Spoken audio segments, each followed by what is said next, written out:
对了，霍哥，你那神秘妻子消失了2年，是不是要回来了？哎，我听说你每个月给他账户打的钱，他一分没花。难道是嫌给的少？哇哦！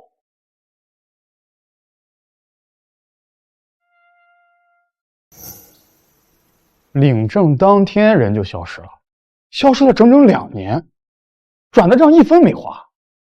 你这老婆有点意思啊！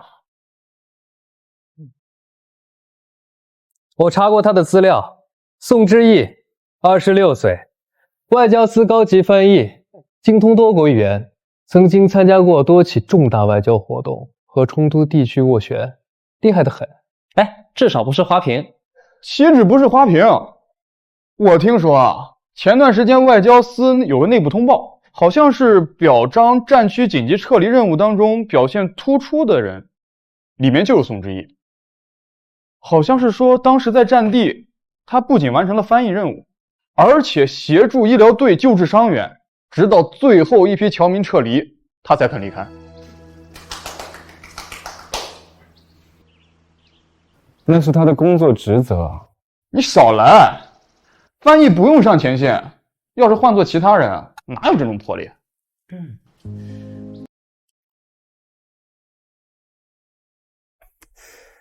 答应结婚，或许他真的是为了完成长辈的心愿吧。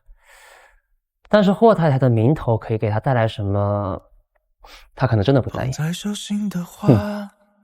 可能是他的手段吧，毕竟都能让我爷爷以死相逼。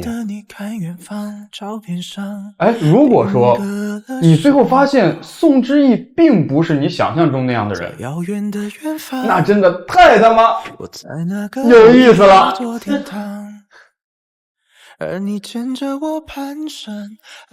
欲擒故纵罢了。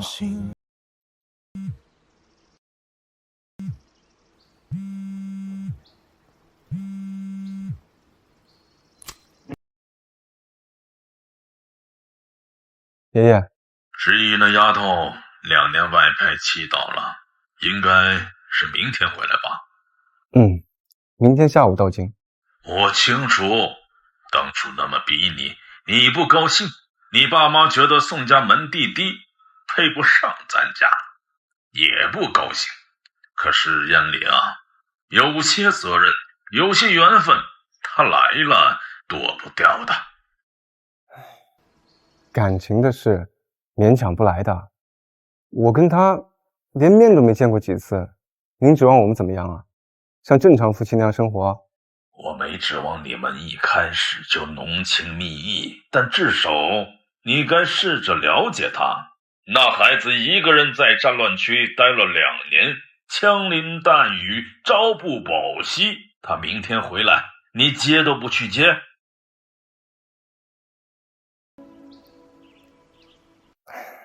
好，明天我去机场接他。这就对了吗？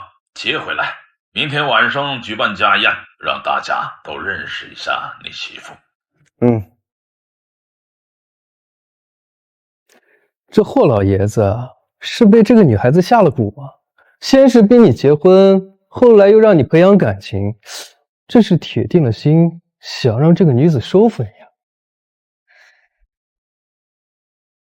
好了，各位，我这位神秘妻子你们暂时也见不到了，我得先带回霍家，给我那些亲戚观摩观摩。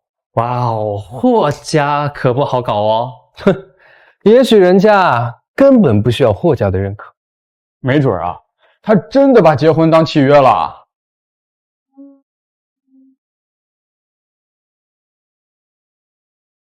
走了。哎。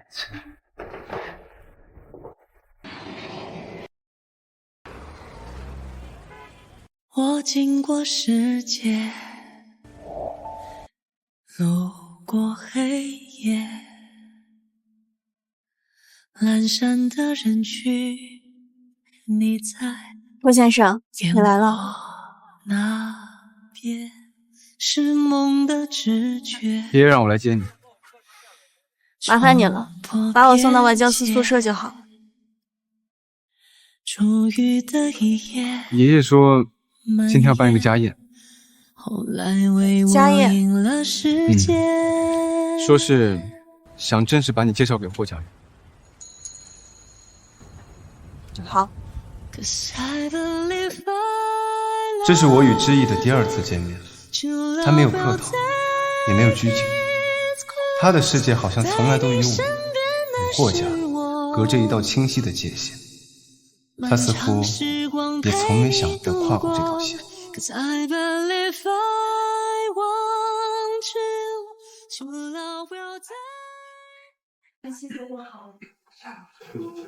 来，坐。出声。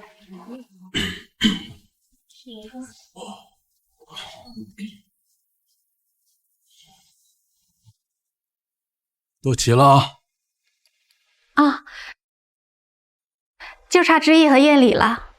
少奶奶到了。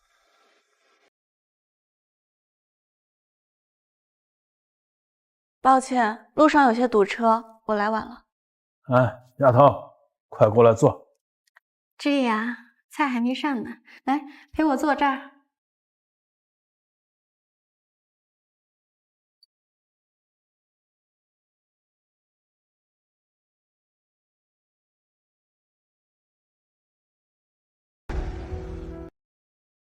也不知道老爷子是怎么想的，非要你堂哥啊娶这么一个家世普通的。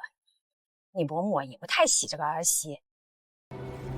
今晚家宴，就关心关心你这新堂嫂，让她知道霍家不是那么好进。宋姐姐，听说你在外交司当翻译，应该没什么技术含量吧？整天翻译文件会不会很枯燥啊？也不全是翻译文件，还需要负责协调工作。外交司好地方啊，铁饭碗。知意还年轻，未来还有上升的空间。你父母都不在了是吧？那家里还有什么亲戚吗？我父母在我12岁时离世了，外公前2年也走了，现在家里就只剩我一个人了。他就这样平淡地说了，没有自怜，没有遮掩吗？真是命苦的孩子呀。不过现在好了，进了霍家，咱们就是一家人了嘛。知意啊，在国外很辛苦吧？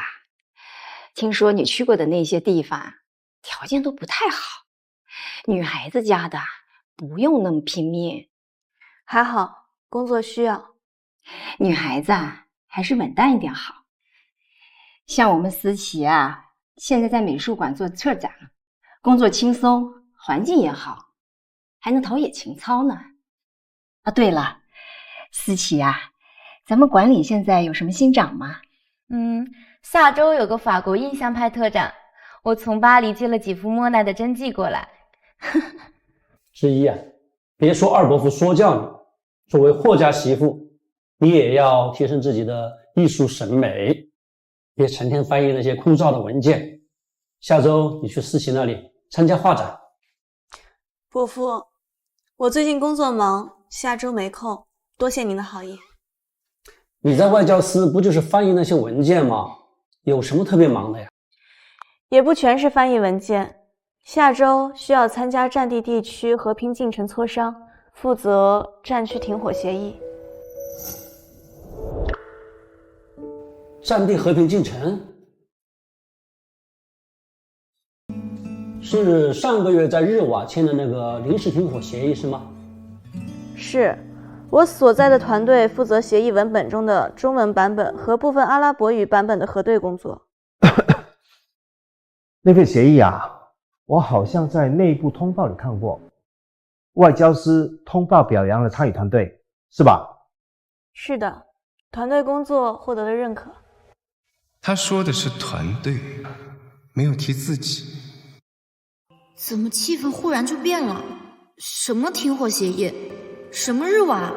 那不是新闻里离我很遥远的事情吗？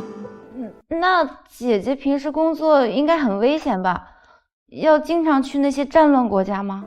是的，工作需要的时候会去，但比起那里的平民每天遇到的危险，我们这里的工作环境已经很好了。哪有这样对比的？或许我这个翻译小妻子比我想象中的更有趣，也更勇敢。知意在篱笆协助撤侨的时候，3天3夜没怎么闭眼。等最后一批侨民安全撤离，他在机场的椅子上睡着了。有照片，我当时看了新闻。不止篱笆，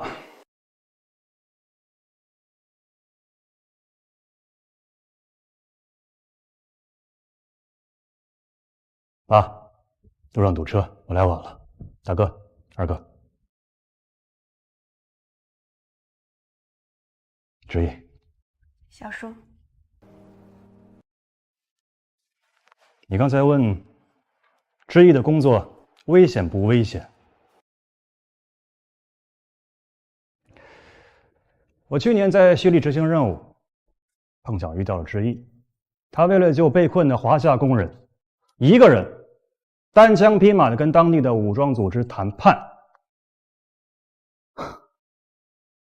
对面都拿这么长的重型机枪，而知意只有一个人，举着一面国旗就过去了。大概过了20分钟吧，就把人带出来了。你说危险不危险？2年前结婚，我还对他说过，你能得到的只有霍太太这个头衔，霍家与你无关。现在想来，是多么可笑。他当时是在想我愚蠢，还是狭隘？知意，干得漂亮。应该做的。知意像我当年的战友，心里装的大事，肩上扛着责任。我霍家有这样的媳妇，那就是我们霍家的福气。好了，进去吃饭吧，二嫂、大嫂。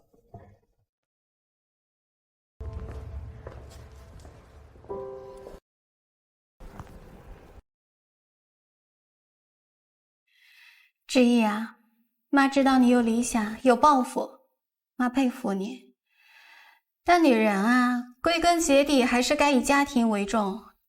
你现在结婚了，以后有了孩子，总不能还像现在这样天南海北的奔波吧？妈，你这话说的……大嫂这话说的，我恰恰以为知意只有这么做，才能对得起霍家媳妇这4个字。后来我才知道，他的世界里没有霍家媳妇，没有京城浮华，没有无言之约。即使力量很微弱，他也一直在坚持努力，在遥远的战乱中开辟出一条条能让更多人活下去的缝。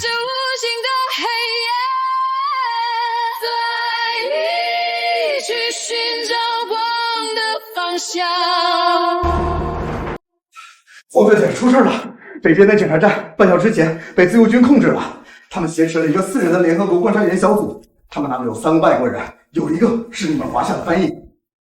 理由？他们说观察员小组里面有间谍，他们说他们携带了不应该携带的设备，但其实他们最重要的是要里面的药品，而且他们还有一笔赎金。对方指挥官是谁？认识吗？他叫阿布·哈利德，外号叫蝎子。这个人生性残暴多疑，非常的可恶。明白。那我们华夏翻译，他现在情况怎么样？她是个年轻女生，医学学生，她是自愿来这里当翻译的。但是在上个月，她的母亲因为空袭遇难了。我们医疗队还剩多少物品？拿出1半的止痛药和抗生素给我。还剩不多，但是可以协调一部分出来。你不是要过去吧？那里非常危险，我们还是等特种部队。等不及了，联系对方，就说华夏人员申请对话。好。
stands proudly on the hill, falling prey to man, his mortal foe.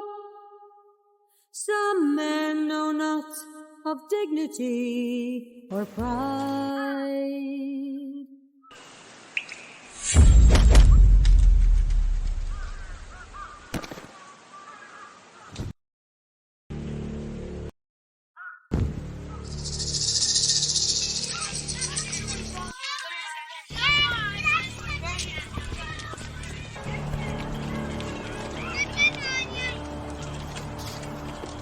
华夏女联合组织没有人了吗？派了一个女人过来。我不是联合组织的人，我是华夏外交司的翻译。阿布哈利德先生，我想和你单独聊聊。有什么话就在这儿说。 听说您扣押了一支联合组织小组，理由是怀疑他们携带间谍设备。这个指控非常严重，如果指控属实，会引发国际社会对您的强烈不满，会对您和您的部族进行制裁。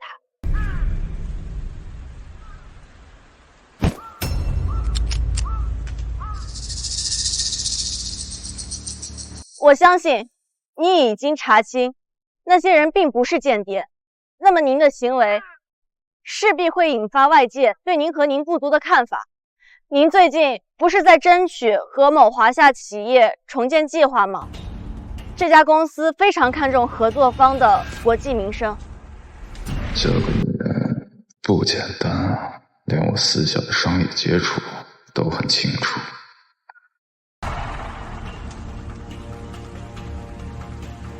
我明白您的担忧，毕竟在这片土地上，信任是最奢侈的东西。我愿意以我担保，向外宣称这件事件只是一场误会。你有什么资格？我是华夏外交司的工作人员，我可以以华夏外交官的身份为您做担保。同时，你也看到了，作为诚意，我带来了止痛药和抗生素。 我知道，您的部族里有伤员需要治疗。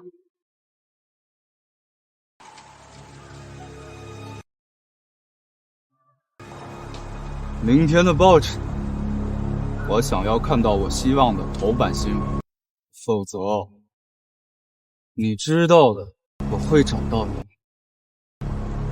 我不会拿自己的生命开玩笑。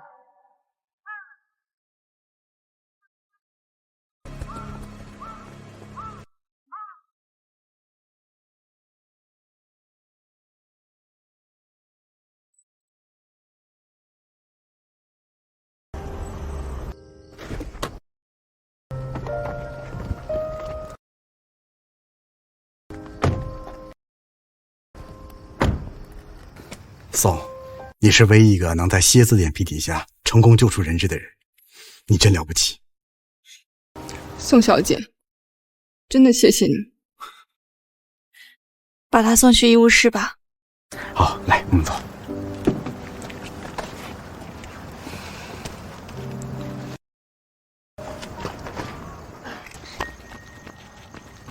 宋姐姐，给你的糖。谢谢。 宋姐姐，我们今天还学新的汉字吗？学，走吧。今天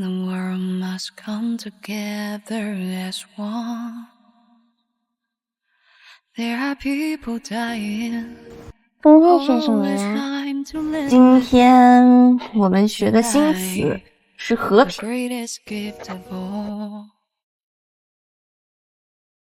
和平的意思呢，就是没有战争。 安全的生活是我们向往的样子。战争是啥？战争会摧毁大家的家园，会伤害到我们。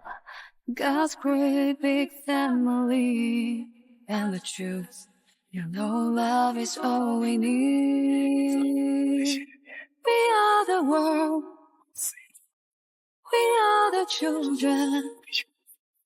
We are the ones who make a brighter day. So let's start giving. There's a choice we're making. We're saving our lives. It's true, we make a better day. Just you and me. 晚上云顶老魏这儿，我约了慕白和沈玉给您庆祝。恭喜霍总在中东项目中大获全胜。好。哦，对了，叫上你那位神秘夫人。回国都1个月了，兄弟们还没正式见过面呢。他忙，算了吧。自从那次家宴后，他就去了外交司宿舍住，我们再无交集，真正做到了互不打扰。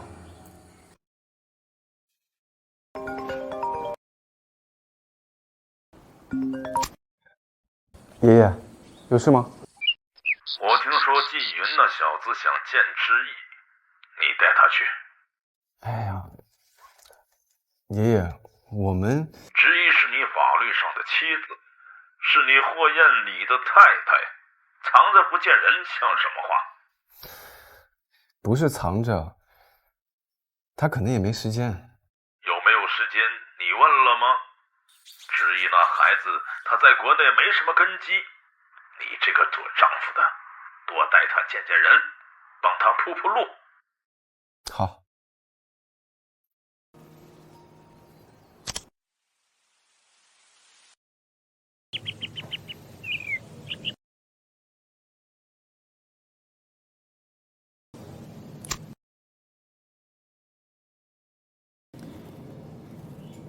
霍先生，宋小姐，季云晚上组了个局，几个朋友想见见你，你有时间吗？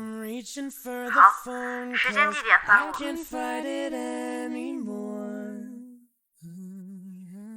啊，需要我去接你吗？不用，我自己过去就行。晚上见。It's a quarter after 1. I'm all alone and I need you now. I just need you now. Look at you. 哎，你们说他一会儿来会穿什么样的衣服？礼服、套装，还是他那个标志性的白衬衫？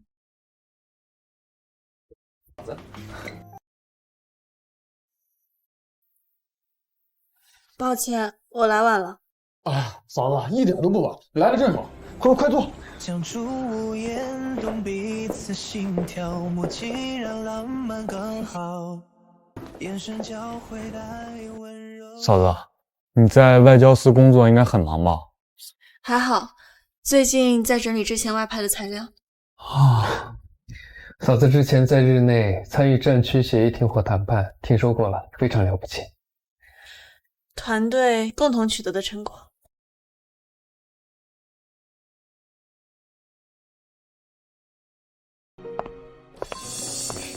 季云，你们怎么都在这儿啊？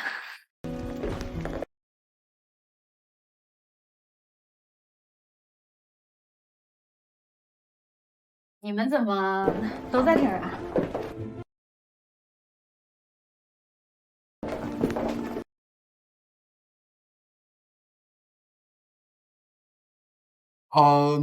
那我介绍一下吧，这是霍哥的太太，叫嫂子。哎，嫂子，这是我朋友，叫苏婉，在艺术圈混得风生水起的大才女。没想到后太太居然这么朴素呢。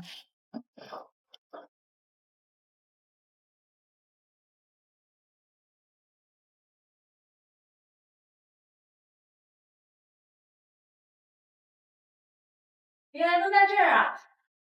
嗨，沈玉。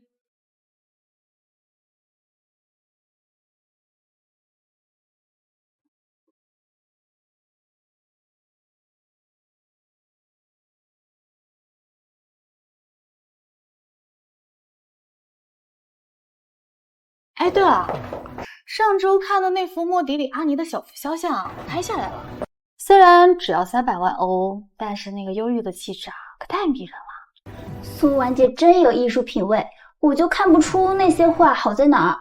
要多听，多看。就像某些人，就算是进了顶级圈，也掩盖不了骨子里的土气。莫迪里的那幅系黑领带的女子确实经典。苏小姐如果喜欢她的作品，可以关注她1917年为泰尔尼画的那些系列肖像。那个时期，她的风格开始逐渐成熟，更加内敛深刻。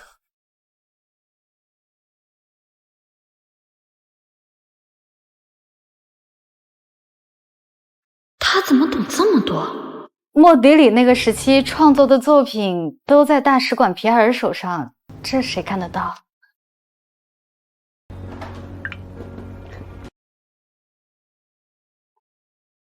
喂，皮埃尔，是我，宋之意。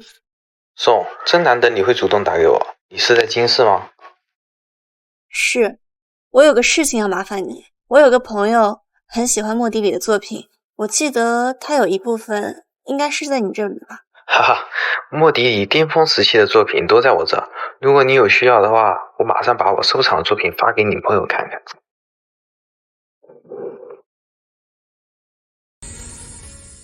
电话那头是驻华大使的皮埃尔。父亲去年想通过关系约皮埃尔吃饭，花了3个月时间都没成功。而这个穿着朴素、被我嘲讽土气的女人，一个电话打过去，对方热情的像个老朋友。好，下个月中法文化论坛，我来巴黎，请你喝咖啡。必须的，你来一定要提前告诉我。好，那麻烦你了，就先这样。换做以前，我可能会觉得知意是在炫耀，现在嘛，这就是他的硬实力。我喜欢。如果他的筹码不够，我不介意亲自上场。皮埃尔是莫迪里的画作专家，他答应我把画作给你看，到时候我把他的地址发给你。哎，嫂子，你认识皮埃尔？之前有过几次合作。那就谢谢宋小姐了。啊，对了，纪元，我朋友在隔壁呢，我先过去坐坐。啊，适配一下，走吧。你俩还不走吗？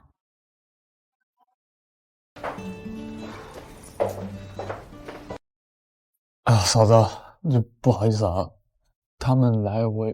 时间不早了，我也先走了，我得准备明天开早会的材料。哦，我送你回去。不用了，我已经叫了车了。那我送你到电梯。好，再见。拜拜。你留下的芬芳，还在岁月里飘荡。今天麻烦你了，还要出来陪我应酬。没事，应该的。少喝点酒，你脸色不太好。他主动关心我，这还是第一次。藏在心底的中央，苏回的坦荡，没被岁月磨去锋芒，那些没说尽的翅膀。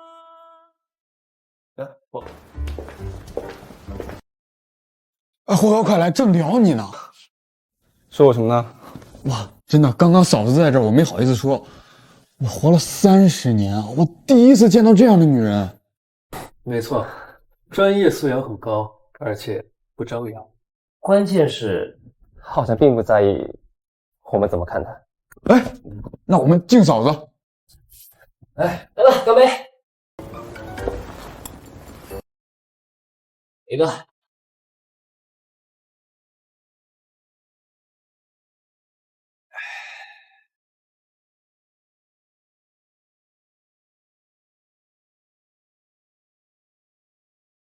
叶里，你胃病是不是犯了？我给你医生打电话，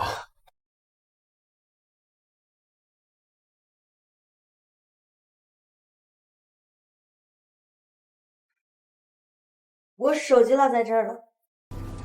这是怎么了？哦，嫂子，他胃病犯了，疼得特别厉害。坐直，放松。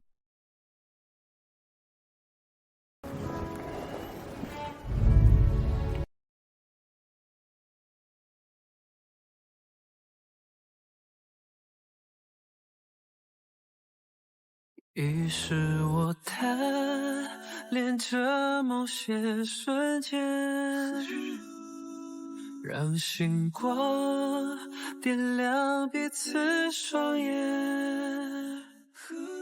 一阴小雨有一些，惨惨戚绪有一些，此刻才是真切。现在感觉怎么样？有没有好一点？好像是好点了。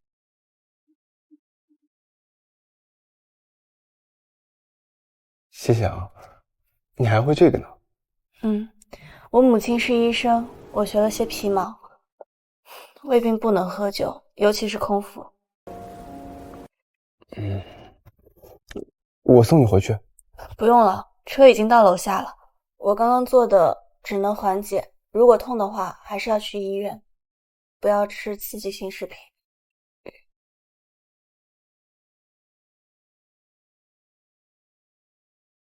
哦，谢谢。没事。那我就走了。路上小心。好。真的，我活了30年，我真没见过这样的女人啊！这个专业的手法，寻找穴位的精准度，没有8年10年是做不到的。说真的，叶丽，你要是还抱着那个5年之约的想法，你会后悔，一定。沈玉说的对，或许当时的我早就开始后悔了，后悔从未真正去了解他，就轻易用5年之约将他推开。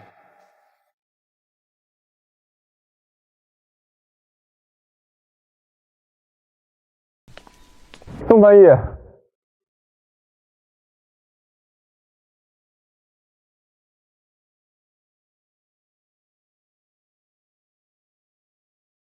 我想请你吃个饭。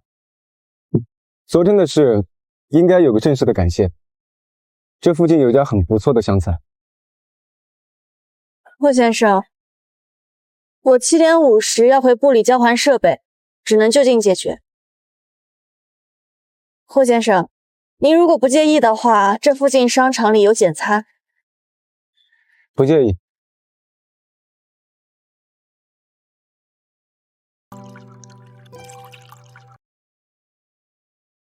你总是这么赶时间吗？外事工作有严格的时间节点。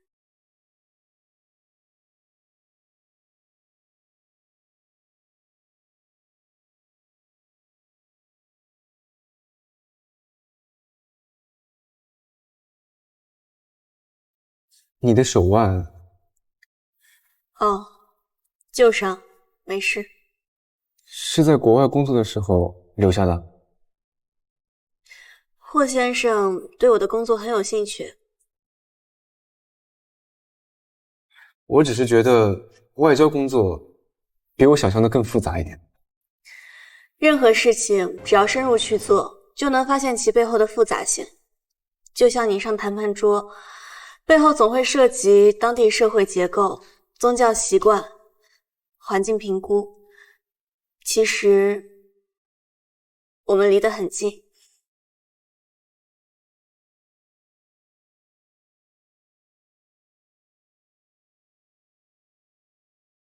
7点了，我该走了。我送你。不用了，就几步路。多谢您的晚餐。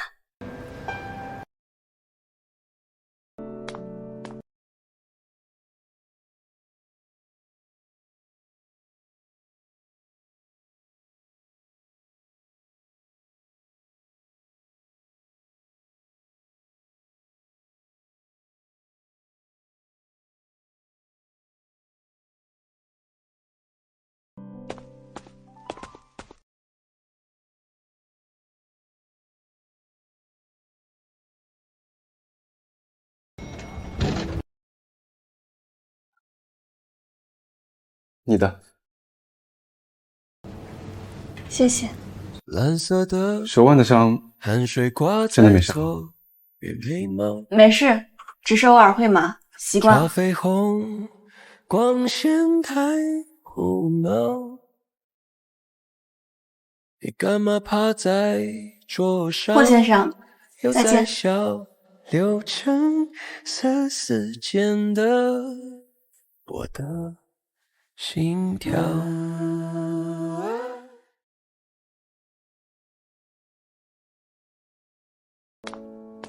霍总，宋之毅所有的背景资料、家庭情况、教育经历、工作履历，所有能查到的公开信息和背景资料都在这儿了。夫人的履历很干净，也很特别。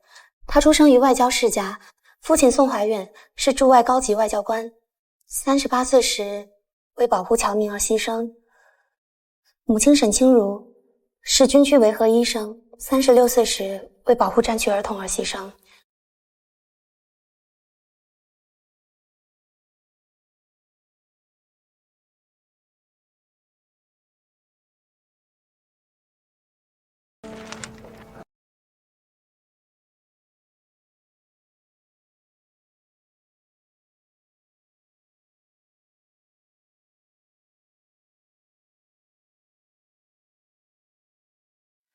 天灰色像倒映的深海，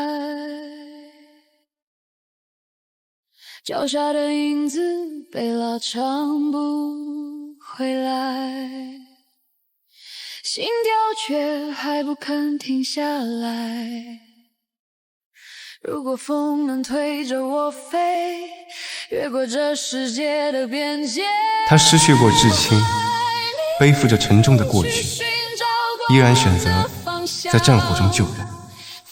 那一刻，我也理解了爷爷说过的话，他心里装着更伟大的勇气，他身上有伤痕的主，所以他对霍太太这个头衔，霍家的所谓资源人脉根本不在乎。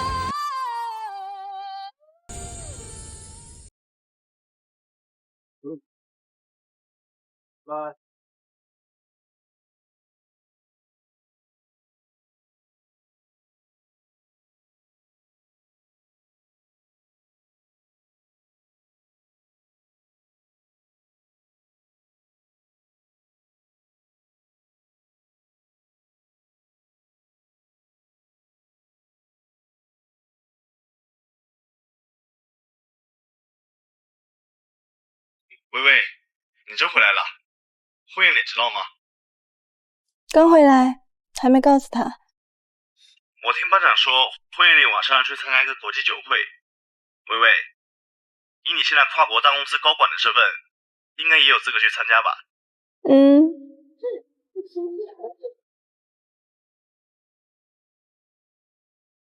林小姐，你知道要做霍家的儿媳需要具备哪些要求？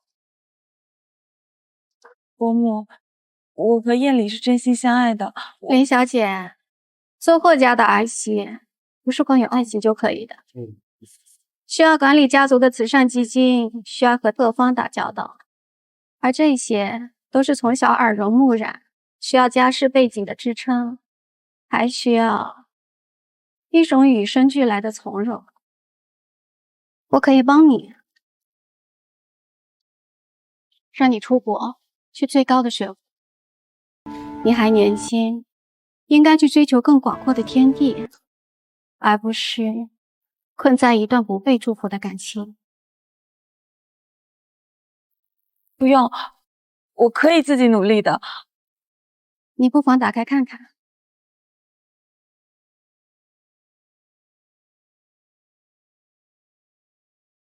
这是霍氏集团的股权架构，里面有一条，如果艳丽的配偶未得到家族的认同，他的继承权就会被踢出去，直到他做出适合家族利益的选择。这就是你们有钱人制定的规则，连自己的婚姻都不能自己做主吗？拿走这300万，是你最优的选择。当年我太弱了，没得选。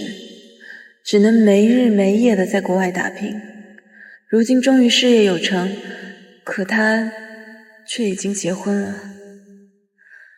不过传闻中的霍太太是外交司的翻译员，家世普通。在霍家那样的家族里，没有背景就是原罪。霍太太的位置我抢定了。林总，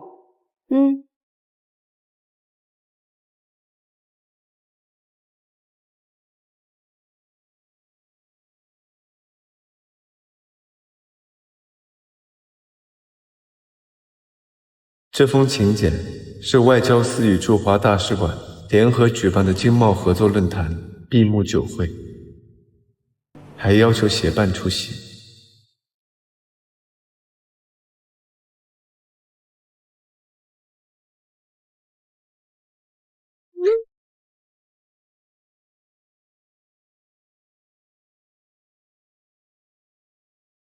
霍先生，是我，宋小姐。明天外交司有个经贸合作论坛的酒会，要求协办出席，你有时间吗？时间、地点。明天下午3点，国经贸酒店的宴会厅。好，我会准时到。那我去接你。我自己去就可以，从外交部过去很方便。宋之野，作为你的丈夫，接你去酒会是最基本的礼仪。好，6点半，外交司西门。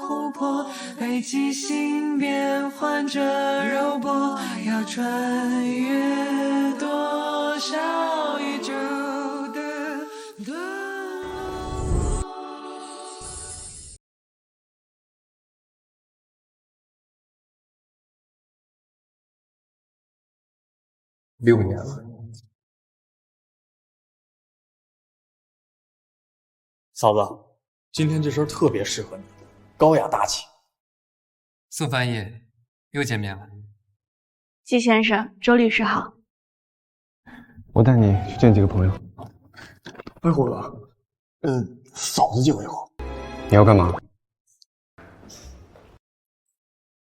哎，嫂子，那边那个大使夫人一直在看你，你们认识啊？霍艳丽，这5年我每天都努力往上爬，只等这一天功成名就，体面的站在你的身边。我去打个招呼，先失陪一下。需要我陪你吗？不用，你们先聊。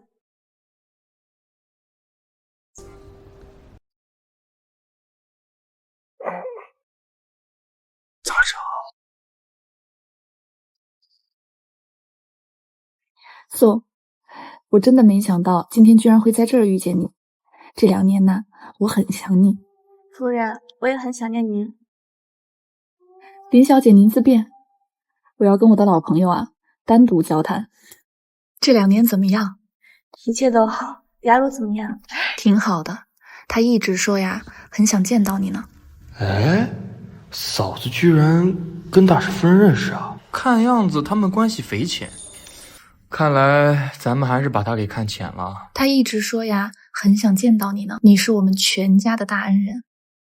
哎，你先生来找你了，我就先不打扰你们了。宋，有空我再来找你。好。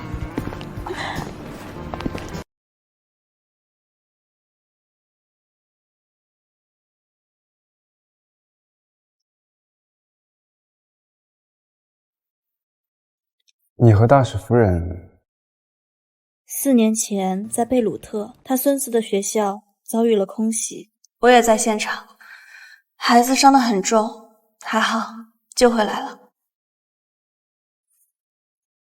你经常经历这些吗？在战地，空袭是日常。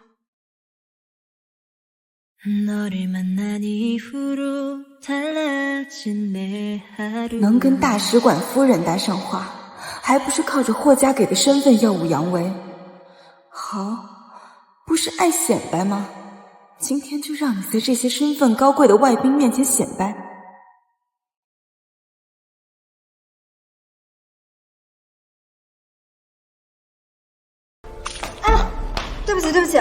双高跟鞋崴了一下。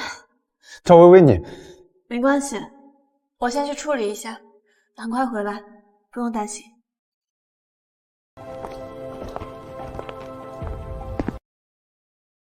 赵薇薇，你最好是真的不小心。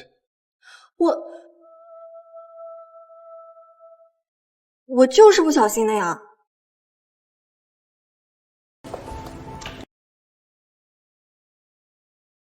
喂，取消跟赵家的所有合作。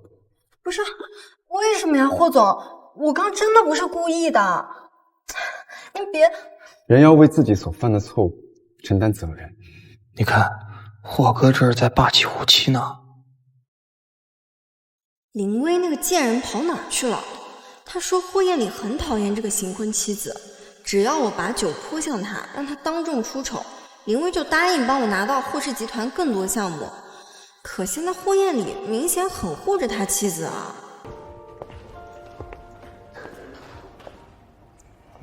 你还好吧？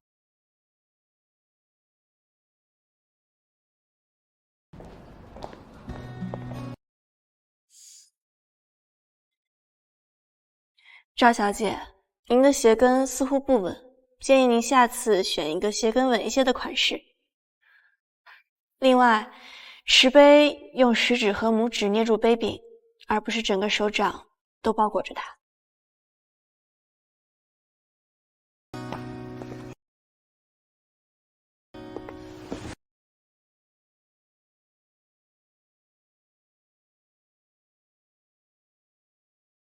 他刚才很明显就是故意的，你真不生气啊？确实，因为他，我损失了一件衣服和干洗费，但情绪波动会影响我的判断力，保持冷静才能在这里不失礼。看见没有，什么叫降维打击啊？赵家丫头那点小心思，在嫂子面前就跟小孩过家家一样。呵呵。你愿不愿意以霍家女主人的身份参加霍家家宴？你愿不愿意以霍家女主人的身份参加霍家家宴？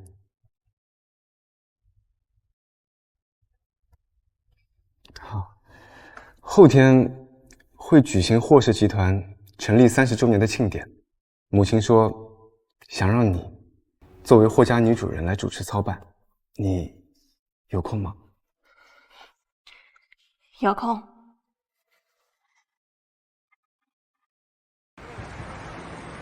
之一啊，今天要请贺冕了，宾客名单你看了吗？看过了，今日到场宾客87人，家族成员28人，商业伙伴47人，政界朋友12人。名单已经按照您的要求改过3遍了，最终满在这里。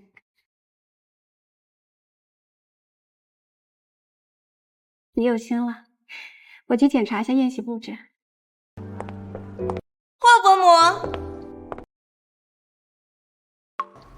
恭喜啊！我记得并没有邀请林薇。我现在功成名就，能有资格站在霍艳丽身边的人，只能是我。薇薇来啦，请进。谢谢伯母。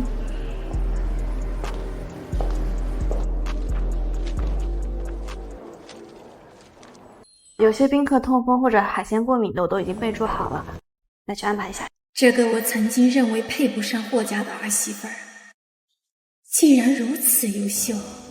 看到了吧，这才是霍家长媳该有的样子。爸，我早就跟您说了，您这个孙媳妇找的实在是太好了。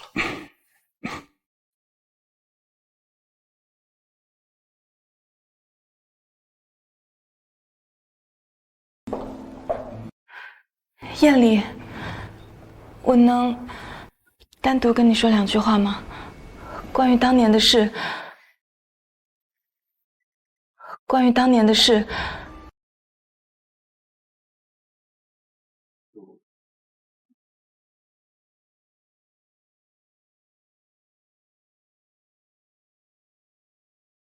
妈，爷爷的药膳可以上了吗？再问下去，怕药效会被影响。好，现在上吧。燕里，二伯说要找你，说有几个合作伙伴想认识一下你，在东侧休息区。这还是他第一次在公开场合这样叫我燕里，而不是霍先生。好，我过去，你去一下。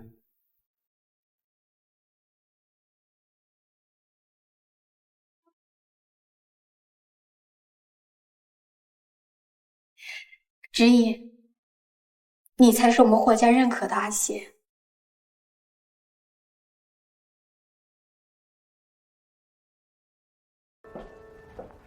宋翻译，今天真是辛苦你了，忙前忙后的。听说你和燕里是形式婚姻，5年之约结束就离婚。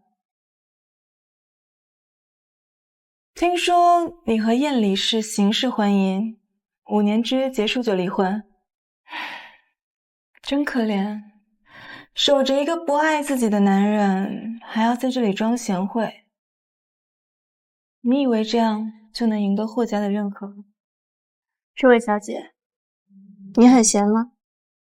什么？花这些时间打探别人的婚姻状况，对你的人生没有任何益处。你知道我和燕里是什么关系吗？这位小姐，我还要主持宴会，先失陪了。霍家媳妇的地位只能是我的。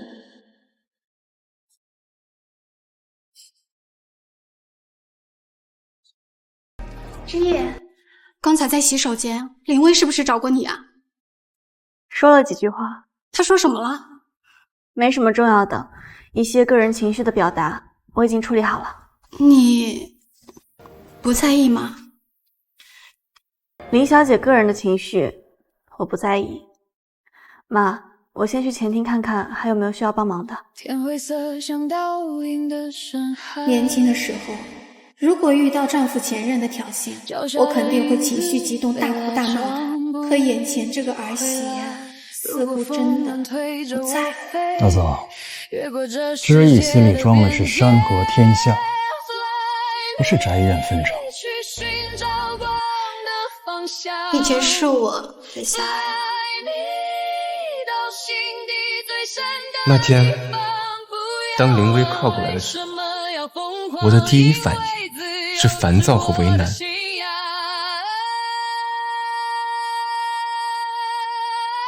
而知意出现后，我烦躁的心像是得到了安抚一样，瞬间平静下来。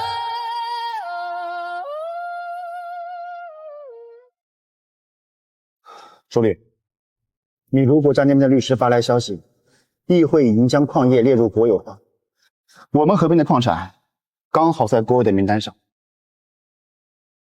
按照当地法律，我们的客户能拿到多少赔偿？最多市值的60%，但是更糟糕的是，当地的社区已经开始抗议了，他们想要受益的永久分成，否则就封锁道路。周律，这个并购案我们已经进行了大半年，如果现在因为并购风险而取消，客户不仅损失巨大，就连我们律所声誉也会受损。是啊。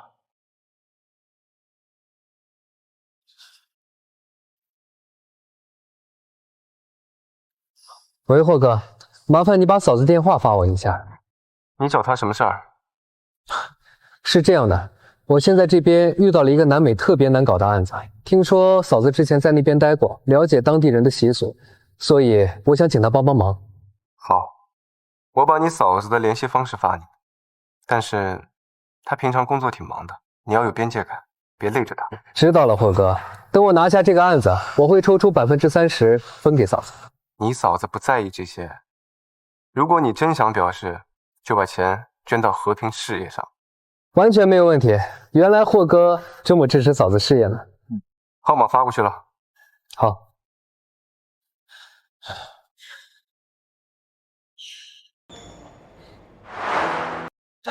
嫂子你好，我是周慕白，我现在这边涉及到一个米卢的并购案，遇到了一些风险问题，之前您在当地工作过，不知是否方便请教一下？周律师好，如果问题不涉密，可以电话说。我们代理的一个米卢矿场的并购案，现在遇到的问题是，当地社区要求我们永久性收益分成，并且环境许可迟迟批不下来。具体在哪个矿区？阿普里马克大区。目前有2个解决办法。哎，好，嫂子，稍等一下。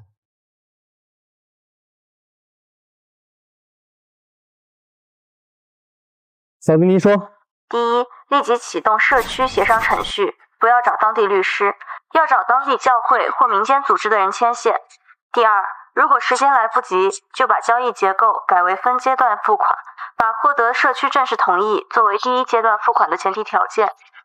这样，你去找一个当地叫玛利亚的修女，她在那里做了30年社区工作，当地长老很信任她，可以提我的名字，我把她的联系方式发你。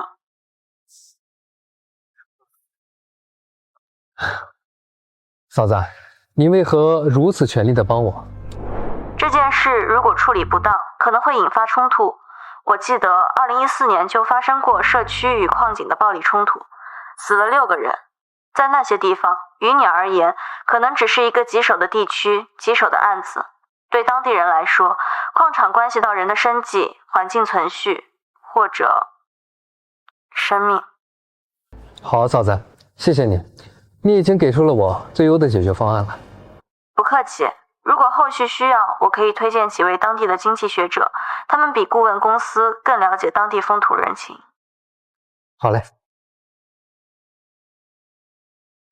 嫂子考虑的不是商业利益，是人的生命。相比较我那所谓30%的抽成，是我格局小了。从现在开始，调整策略。第一，联系这位修女；第二，重做交易结构，把社区同意作为付款前提。是。周律，这些是比我们所有顾问团队加起来都准的情况，来自于那个真正了解那片土地的人。是霍氏集团霍总提供的帮助吗？不是，我现在已经不帮我大哥了，开始帮我大嫂了。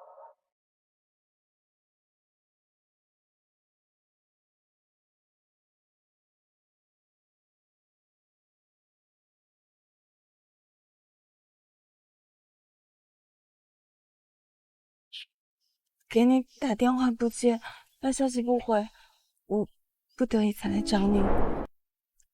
林薇，从你5年前拿钱走的那一刻开始，我们就已经没有任何关系了。艳丽，我知道你现在结婚了，也知道我不应该再来打扰你，可是我真的撑不住了。这5年，我每一天都活在后悔和痛苦里。当年你妈来找过我3次，每一次都对我施以压迫。她说如果我不离开，就会让你失去霍家的继承权。艳丽，我那么爱你，我怎么可能让你为我失去一切？所以我才拿钱走了。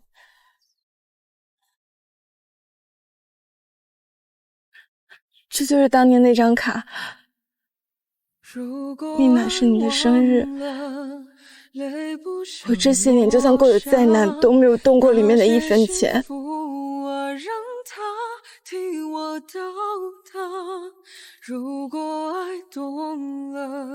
你为什么现在才告诉我？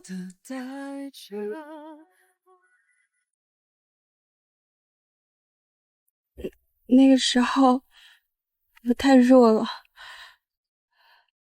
我只能拼命往上爬。只有做到现在的位置，我才有资格站在你的身边。所以这次回来，我就是想要告诉你真相，祈求你的原谅。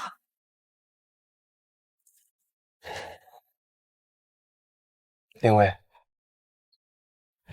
如果当年你真的那么爱我，为什么不在走之前告诉我这些？为什么不给我一个选择的机会？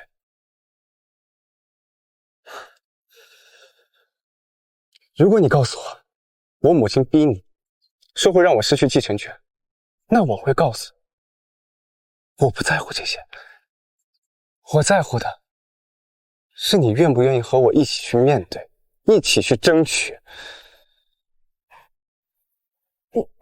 我怕你为了我和家里人闹翻，我怕你后悔。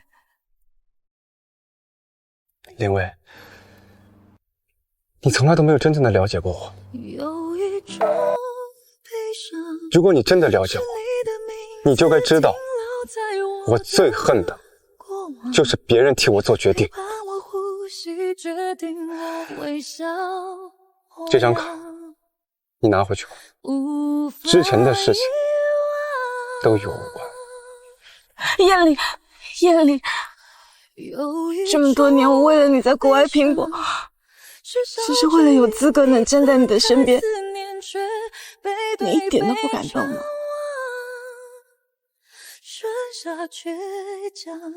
林薇，你感动的一直都只有你自己而已。我们的感情早就是过去式。有一种悲伤，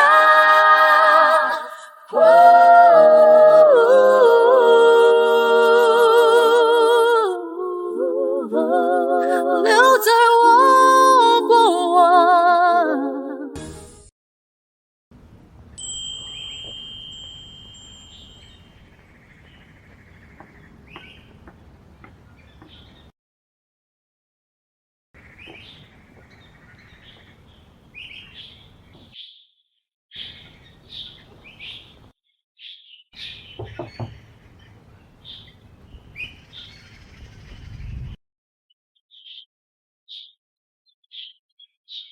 郭先生，就打扰到你吗？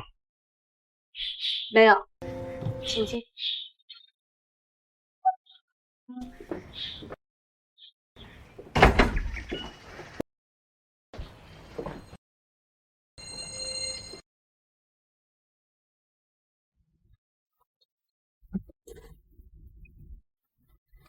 你不舒服吗？哦，手腕之前有后遗症，吃点止痛药就好。你经常这样？习惯了。习惯了，又是这个词。他好像习惯了太多东西，习惯了一个人生活，习惯了自己处理伤痛，习惯了把一切都自己扛着。霍先生今天来是有什么事吗？我想向你请教一个问题。你说。如果一个人非要在爱情和前程之间做选择，他应该怎么做？为什么一定要选？我的意思是，为什么爱情和前程必须是2选1的关系？真正的爱不应该是捆绑，不应该是牺牲，而是互相成就。如果一个人必须要放弃前程去维持这段关系，那就说明这段感情本身就有问题。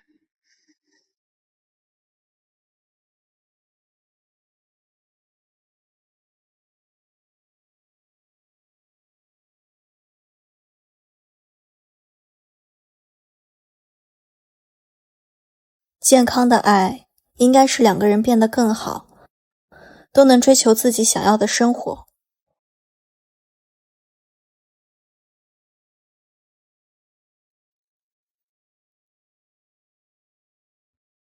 那如果对方是为了你的前程而选择离开呢？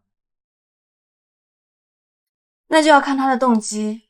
如果对方为你着想，那说明他还是在乎你的，只不过方法错了。错了？感情是2个人的事，任何单方面的为对方好，都是对对方的不尊重。如果因为家庭压力或者所谓的前程就放弃，那说明这些东西在他心里本身就更重要。5年前林薇拿钱离开的那天，都没有给我一个解释，就登上了去国外的飞机。当时那笔钱应该比我重要吧。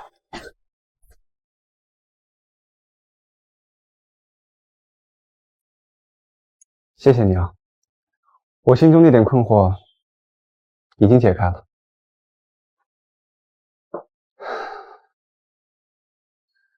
能帮到霍先生就好。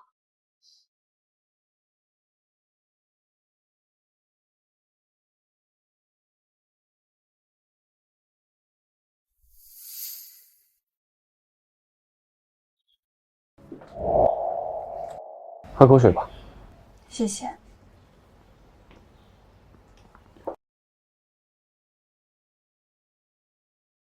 在做什么项目？战区儿童保护和他们的教育，这些地方我去过，还算比较熟悉。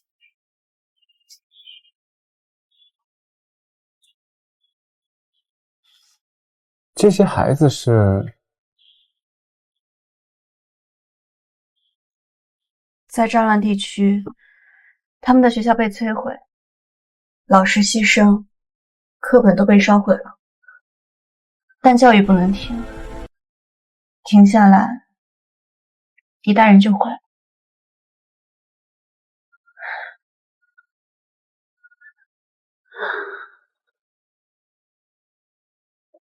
你做这个多久了？从进外交司就开始了。外交司就够你忙的了。那你们需要帮忙吗？资源、资金或者其他方面什么的？多谢霍先生好意，不过这个项目有严格的独立性要求，不接受任何商业资助，以免影响它的中立性。那我能做些什么？如果霍先生真的想帮忙，可以在一些国际会议上多关注儿童议题的。在这些场合，华夏企业家还是很有话语权的。我一直用商业思维在理解它，以为帮助就是给钱、给资源、解决问题，但他要的是更深层的东西，理解、认同、共同的价值追求。明白了。之夜，以后少让自己受伤，这不可能。他的工作性质决定了风险。以后让我来照顾你，这话太矫情，而且他大概不需要。放心吧，霍先生，我会照顾好自己的。好，那你也别忙太晚了。对了，爷爷说他想你了。好，明天我有空的话会去看望爷爷的。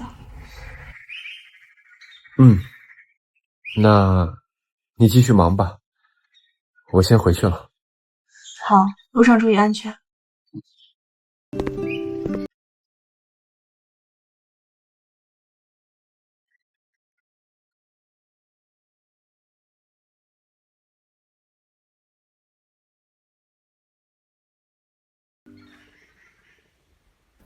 他的世界是救一个孩子，建一所学校。在我当时的世界里，只有商业版图、利益博弈、情感纠葛。相比之下，我的世界太小。那时的我已经意识到，如果想要跟上他的脚步，要走的路还很长很长。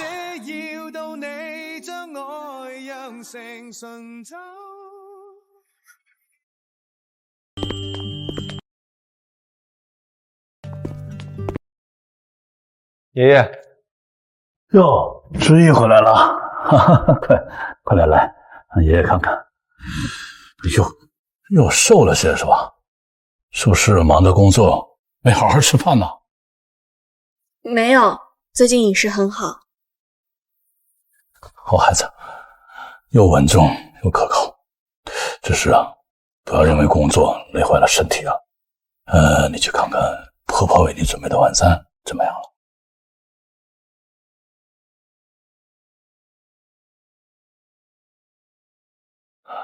燕林啊，跟我来书房。燕林，你近来有些不同啊，眼里有人，心里有个惦念，真像是个把妻子放在心上的丈夫了。爷爷，从前是我不懂事儿，辜负了爷爷的期望，也慢待了他。至于那孩子啊，性子静，骨头硬。他外公把他托付给我的时候就说，这孩子心里装得太重了，又养成了什么事情都自己扛的习惯。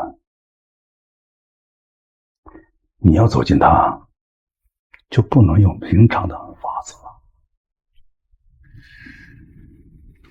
爷爷说的法子，具体是指？首先，你要用他的方式去理解他，在他选择的路上支持他，哪怕他说不需要，你也要稳稳地站在他能看见的地方。我记住了。光记住还不行，你得学会接受。在他心里，家国天下，肩上重任，永远会排在儿女私情前面。你也许永远都不是他心理世界的中心。我接受，我能接受站在他世界的边缘，看着他发光，陪着他在意他在意的事情，这就够了。他想要的或许不是一个为他赴汤蹈火的爱人，而是一个能真正理解他、尊重他、能与他并肩而行的人。好。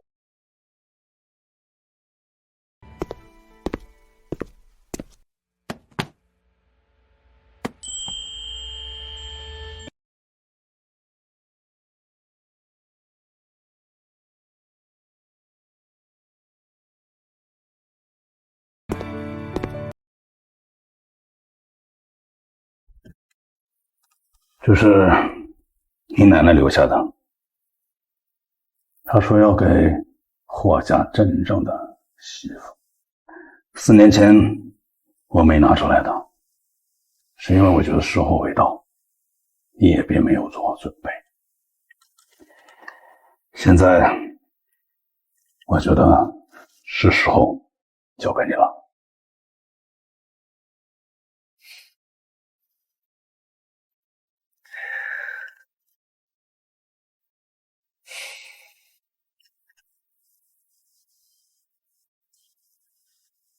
谢谢爷爷。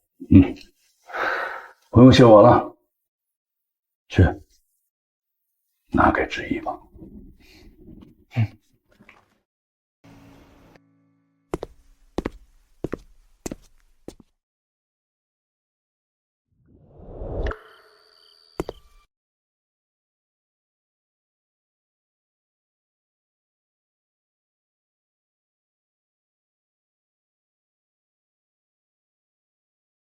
和爷爷聊完了。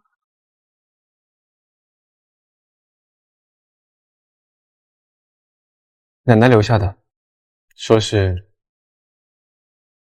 给孙媳妇儿。这太贵重了，我不能收。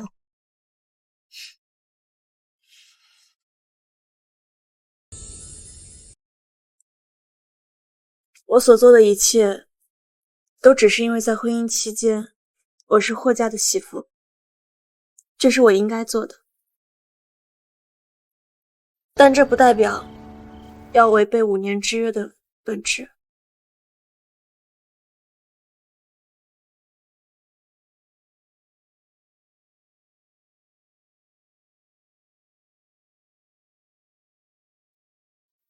那我先帮你收着，等到你愿意收的时候，我再给你。谢谢你的理解。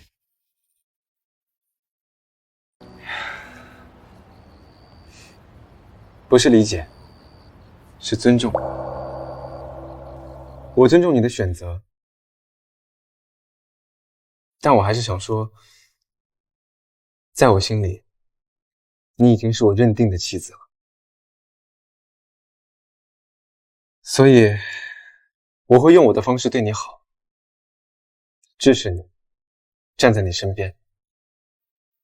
你可以不接受，但请允许我这样做。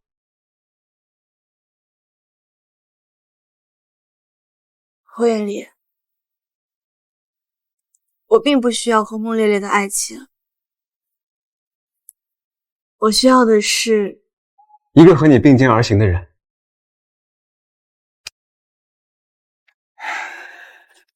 我不敢说，我现在已经完全做到，但我会努力成为那样的人。在你觉得可以并肩的时候，或者在你需要独行的时候，我都会站在这里。只要你回头，就能看到我。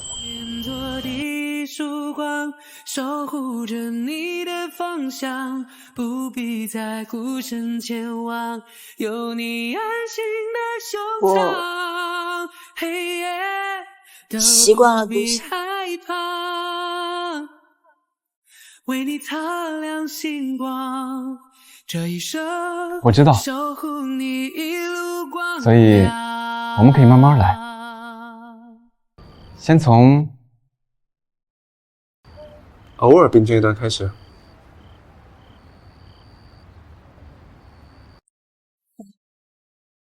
这或许才是最适合我们的开始。对了，过2天我要出差了。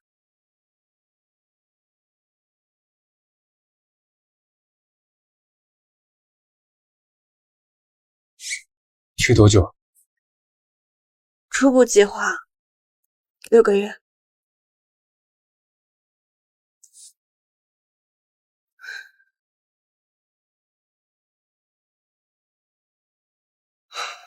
好，那到时候我送你。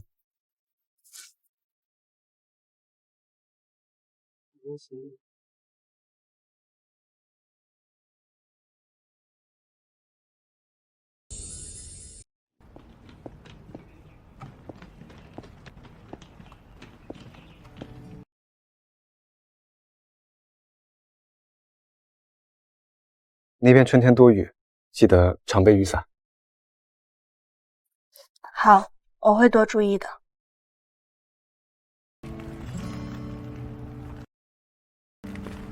这是什么？一些可能用得上的东西，到了再看吧。如果遇到危险，第一时间联系我，我在那边有项目，可以立马派人到你身边。还有，保持通讯畅通，工作再忙，也记得报个平安。好。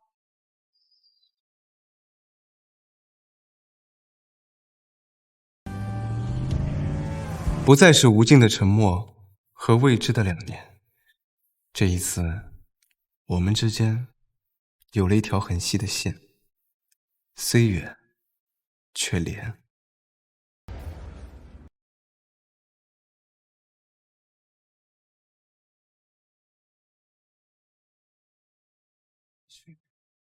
日内室内干燥，注意调节。熬夜时喝一点，暖胃。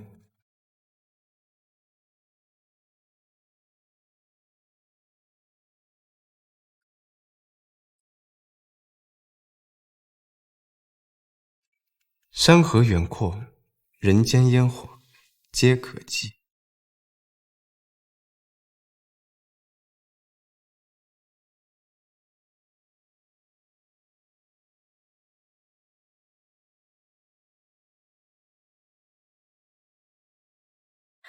包裹已拆，东西很实用，谢谢。用得上就好，那些药记得看说明书，别乱吃。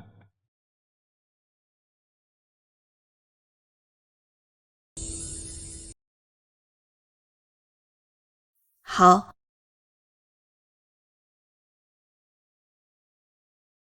日内在下雨，有点冷。京市今晚降温了，也在下雨。看来我们都在下雨。早点休息，别熬夜。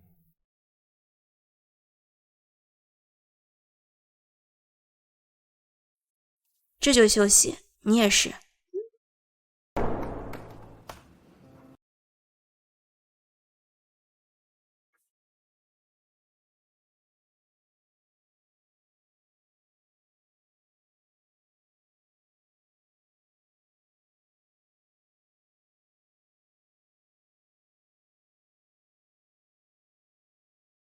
公司新项目涉及北欧市场，谈判风格和你分析过的很像，重数据和规则，已经让团队调整了方案。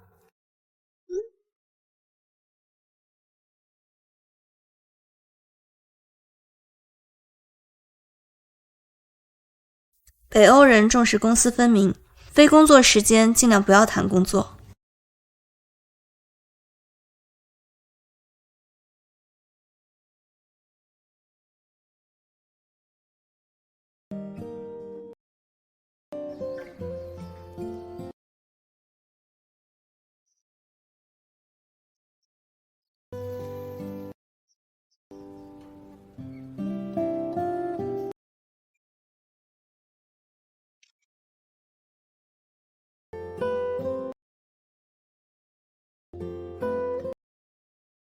老宅的玉兰开了，很大一朵。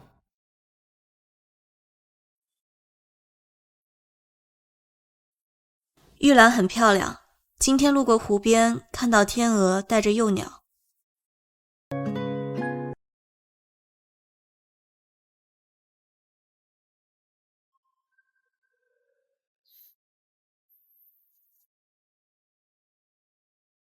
季云今晚让我去参加一个商业晚宴。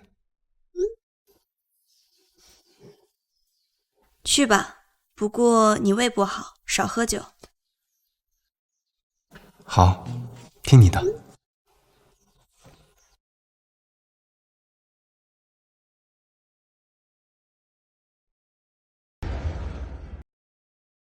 哎呀，我说霍哥呀，你现在真是深居简出啊！我约你10次，有8次你都拒绝我，怎么？咱们放荡不羁的京圈太子现在彻底从良了？家里有人管了，得自觉。霍哥，你是真的动了情了。上回酒会，王董还问我说这个霍太太是什么来头啊？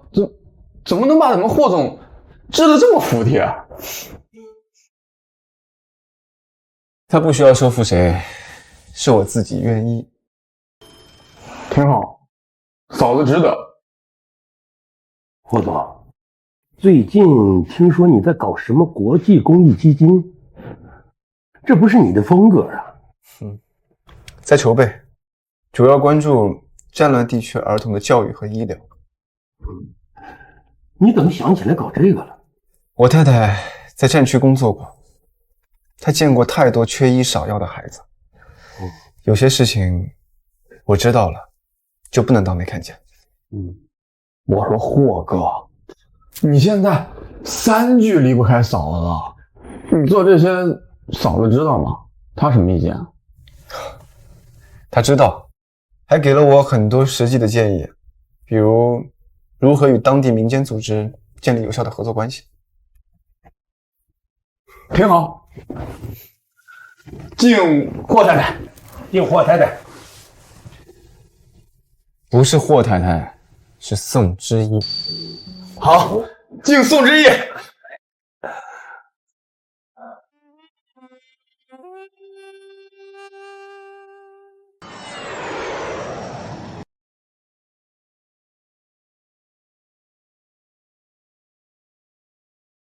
路上还顺利吗？挺顺利的。你是不是等很久了？没有，我也才刚到一会儿。瘦了点儿，工作很累吗？没有，挺顺利的。就是最后工作流程有些复杂。对了，战区儿童组织的人和我反馈说，你建立的国际儿童组织已经让7000多名儿童重新回到了学校，重新给他们建立了家园。谢谢你，叶里。我曾经说过，会尽量跟上你的步伐，这不是所谓的讨好，因为我觉得这也是一件很有意义、很有价值的事情。这也是一件很有意义、很有价值的事情。想先回去休息，还是吃点东西啊？晚饭吧，随便吃点就好。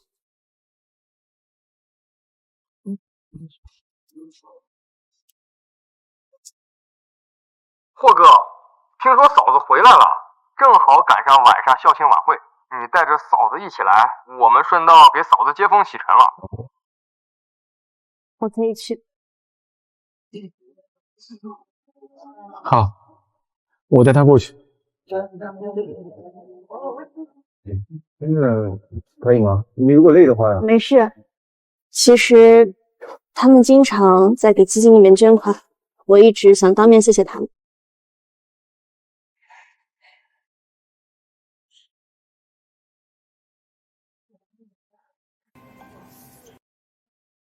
能找到这么优秀的妻子，股票怎么看就这么看，必须得多活几倍。嫂子，嫂子，欢迎回国。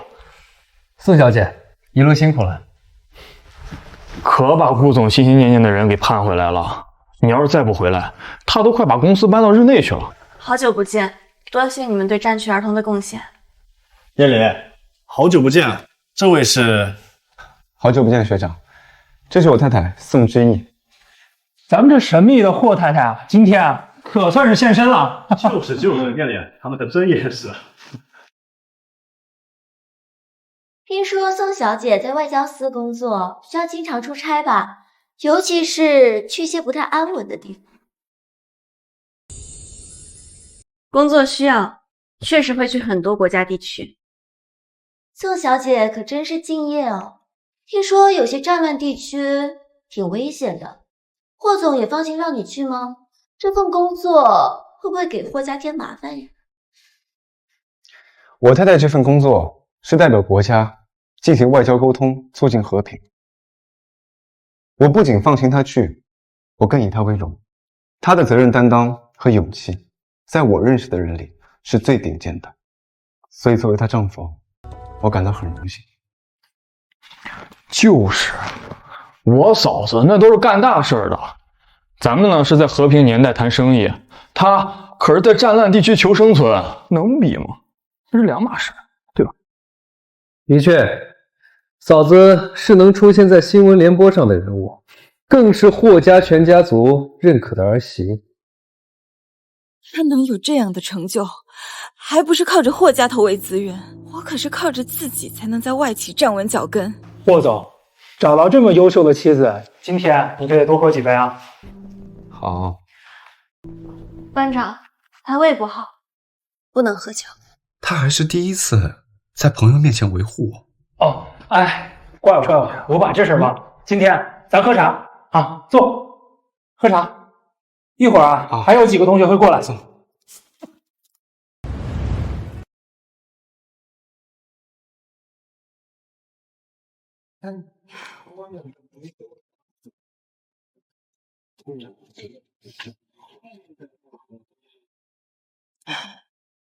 宋之义，你真是好手段。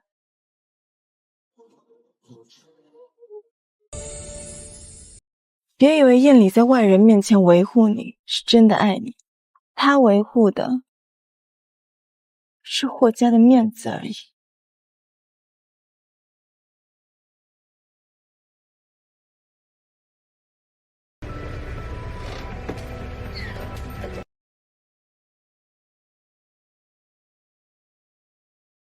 林小姐，找我太太有事吗？燕里，你难道就看不出来吗？他根本就不在乎你。他要是在乎，看到我这样挑衅，他一定会崩溃，一定会找我茬的。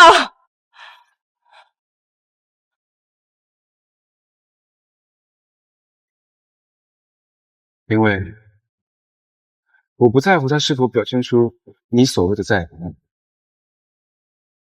我在意他就够了。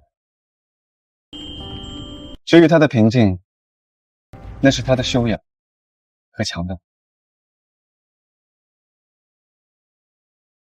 而我不允许任何人以任何方式让他受半点委屈。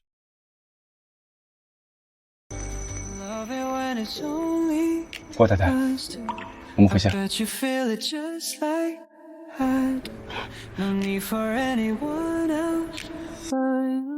我真的努力了，嫌我家世不行，我努力提升自我，等我好不容易站在高处，他却名花有主了。宋之义，林小姐，能跟你聊聊吗？就几分钟。可以。我认输，彻底认输。林小姐，我不觉得我们之间有什么输赢可言。是吗？可在我看来，我们之间就是一场战争。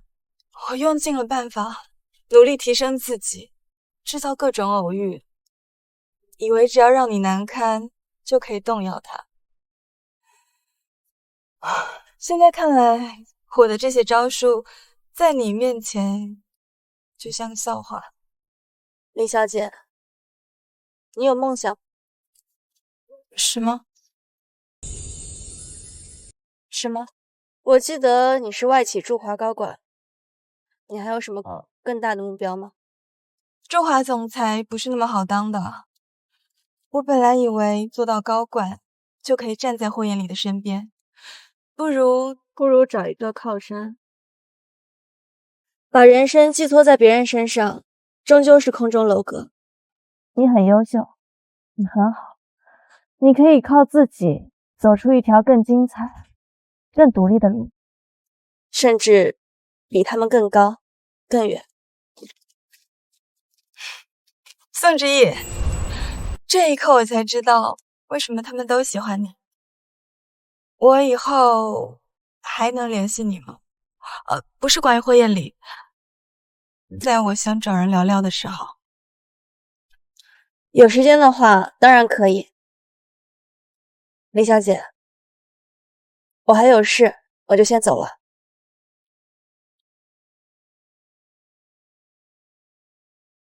霍彦礼，我第一次觉得你其实也就那样。再见了，祝你幸福。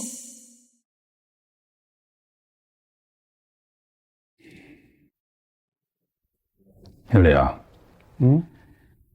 你和之毅的5年之期快到了吧？你怎么想的？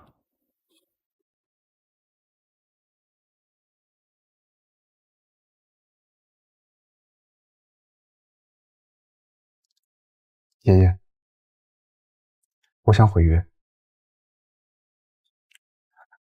看来我当年的决定并没有错。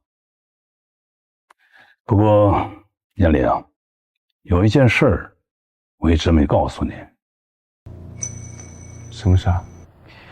其实当年我和沈爷爷的约定首选不是你，不是我。对，是霍征、李小树。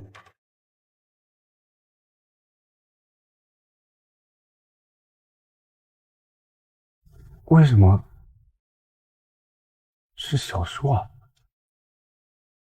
霍征更合适，他的性格稳重，又常年在外面跑，见识广，他能更了解知意那孩子心里想什么，要做什么。而且他的单身并没有什么乱七八糟的前尘往事。那后来为什么？霍征那小子，后来他知道了，直接就拒绝了。拒绝了？对，他说他和知意适合做战友，但却给不了他人间烟火，说你更合适。所以啊，念离，你要知道，知意嫁给你，并不是高攀我们霍家，而是霍家有幸遇到了他。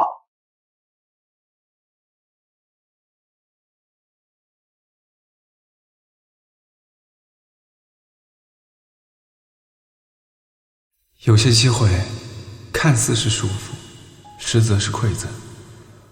我差点亲手将这份馈赠丢弃。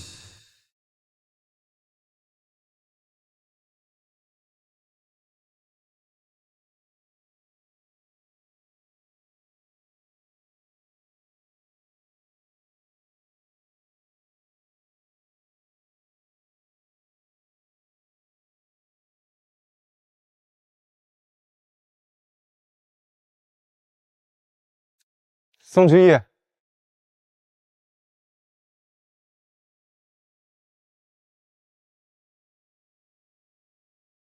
燕里，你怎么来了？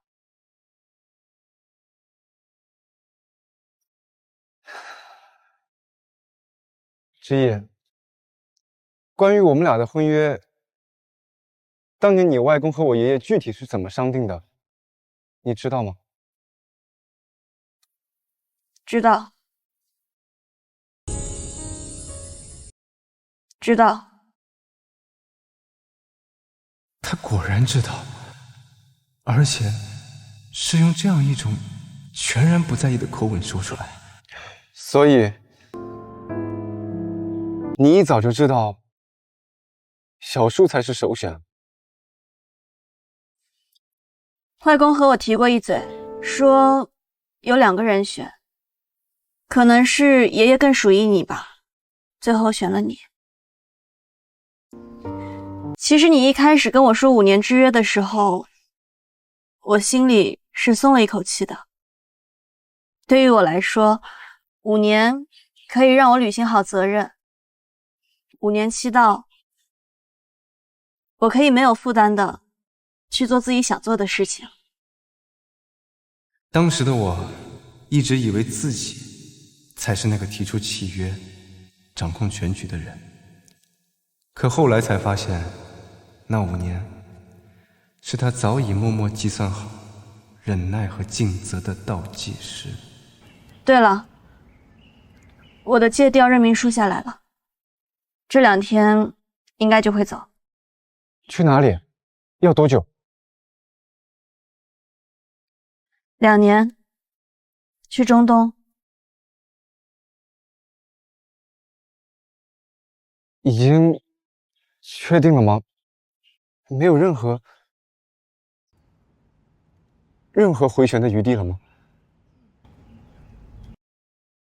没有，已经在最后流程了。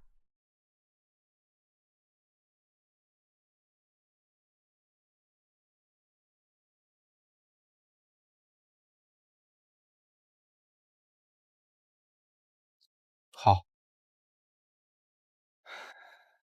我尊重你的决定。明天回霍家老宅吃个饭吧，让大家给你见个形。好。我公司还有事情，我先回去了。各自好，各自坏，各自生活的自在，毫无关联的存在，直到你出现在我眼中，躲不开。霍艳丽，你的心意我也明白，但我不想因为自己想做的事情而把你给困在婚姻里。或许你有更好的归宿。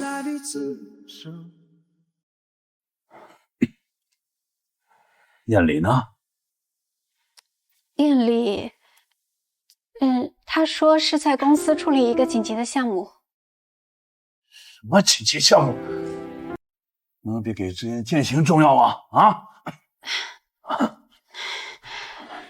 之一啊，以前是妈不对，我心也小，眼界窄，满脑子只有门当户对、面子排场那些虚浮的东西，总觉得你和艳丽不配。但我看得出来，现在他是真把你放在心上了，你能不能再给他一个机会，等等他？别逼孩子了，之言要去战区工作，是之言职业规划中重要的一步。之一生来就属于广阔的天地，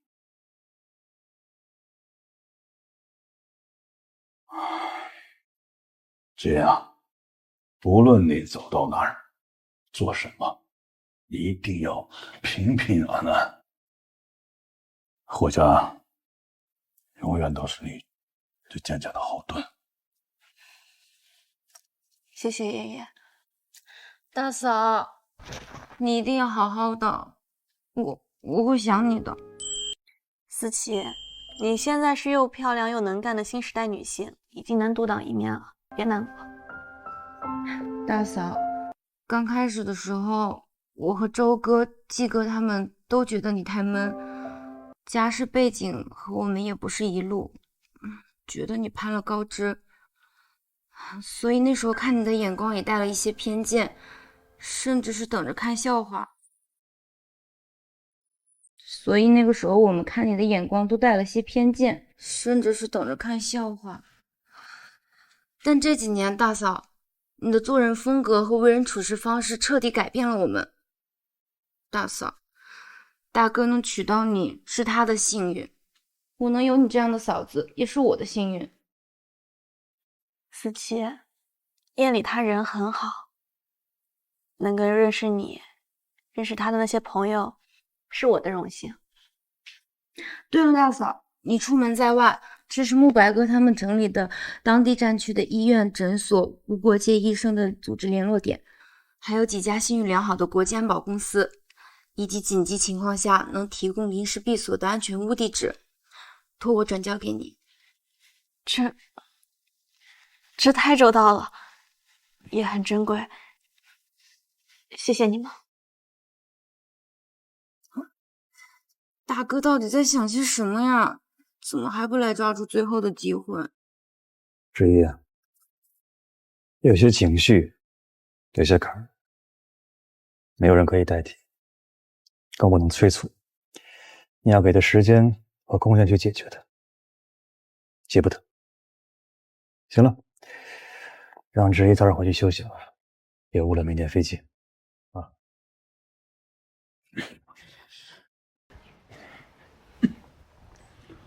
爷爷，那我就先走了。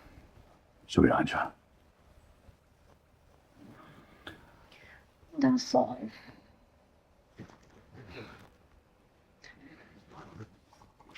之一，注意安全。咱们那边见。谁能给我自由的我？再见。坐在屋顶晨光之上，留出一段空白生活，没有人发现我。践行宴那天，距离5年之约还有4天，我没有勇气出现，试图用一场接着一场的会议和谈判麻痹自己。明天他就要走了，有些话再不说，或许就真的没机会了；有些面再不见，或许就是今年。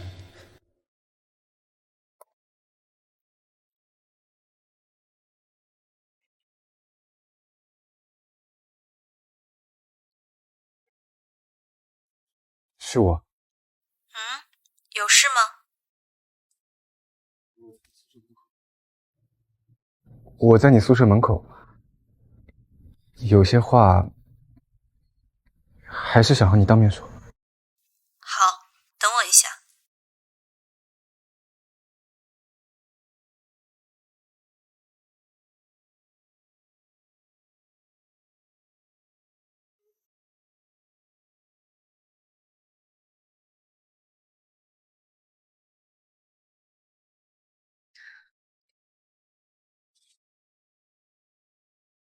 这么晚过来，是爷爷出什么事儿了吗？啊，没有，爷爷他很好。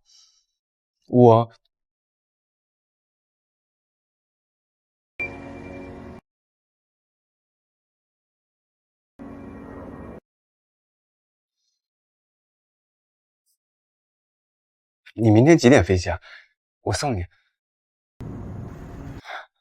不用麻烦了，部里有专门的车接送。对了，这个给你。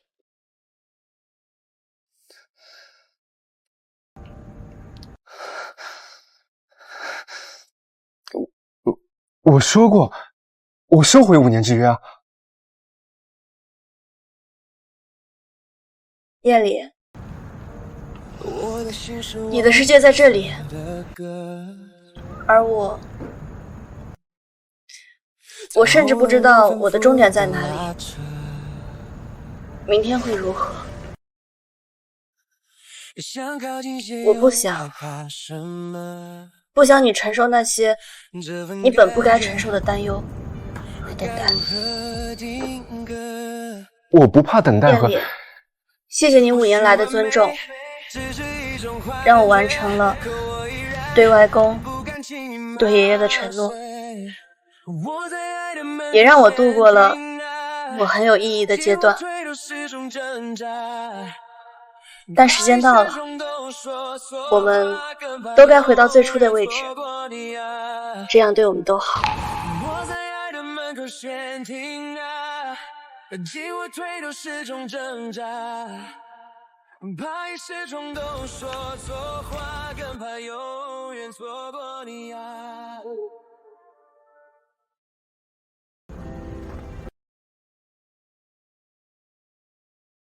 签了吧，等我到那里，可以让大使馆办理，或者委托律师，不会太麻烦你的。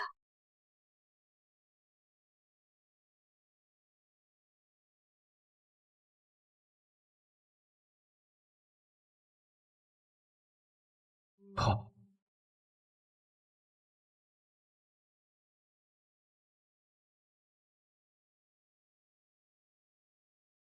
一切似乎都该回到原点了。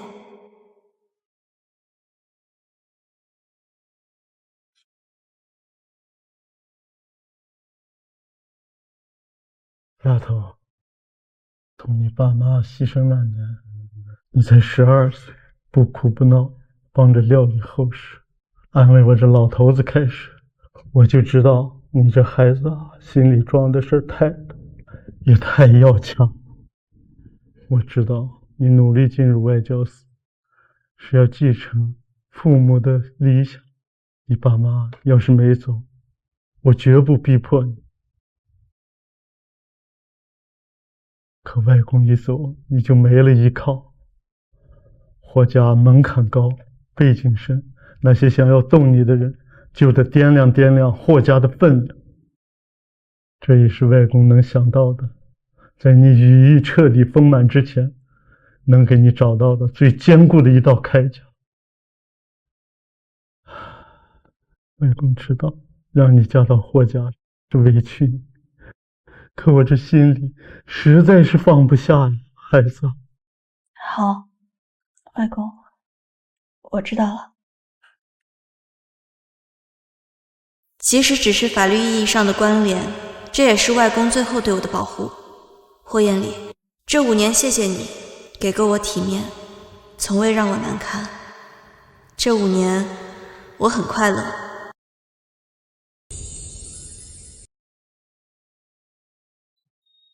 我们都该回到最初的位置，这样对我们都好。寺院。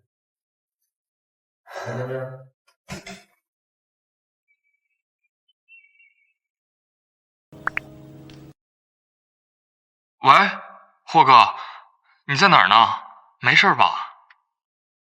我没事，在公司。哦，那就好。嫂子她飞机应该起飞了。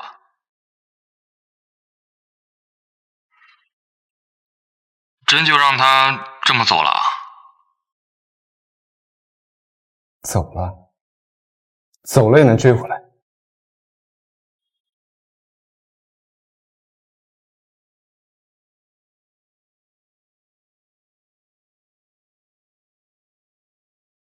周记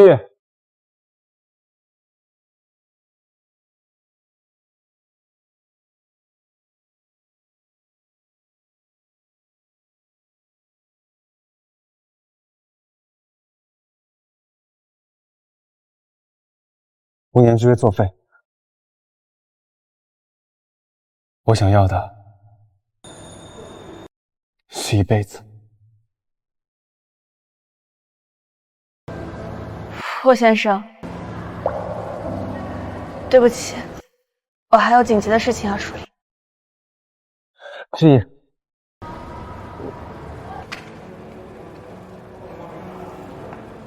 我不是想让你停下，或者说改变方向。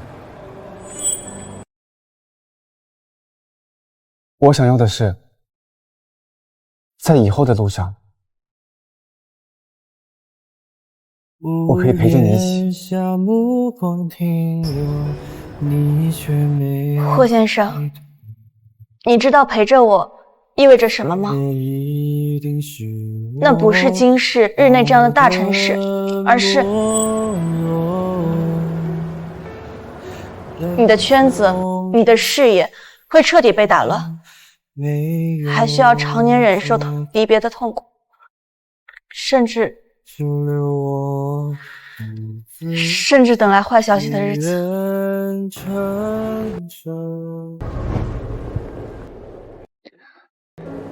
我不允许你说这么晦气的话。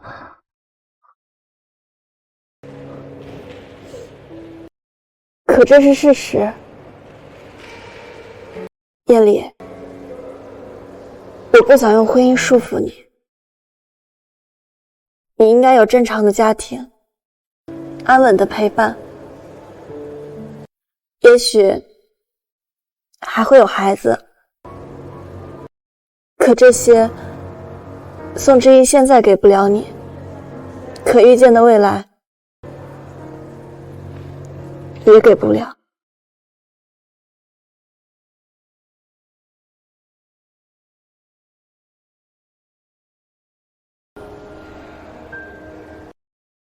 志毅，你觉得什么样才算正常的生活？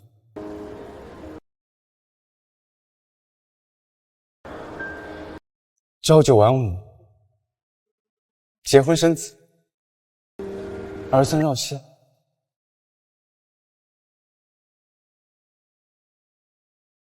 这或许是大多数人定义的正常，但这不是我霍艳妮想要的。我想要的是在你需要帮助的时候，可以第一时间出现在你身边。可是，没有可是。之夜，你可以拒绝我的感情，可以解除我们法律上的婚姻关系，但你不能替我决定我想要的生活是什么样的。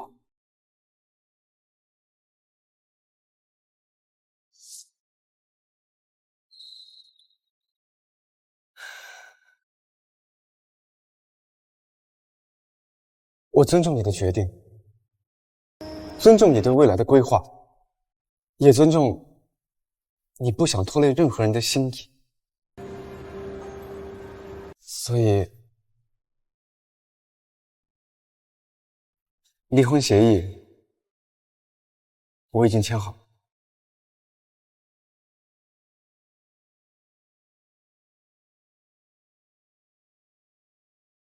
但我有一个附加条款。附加条款不是法律条款，是君子协定。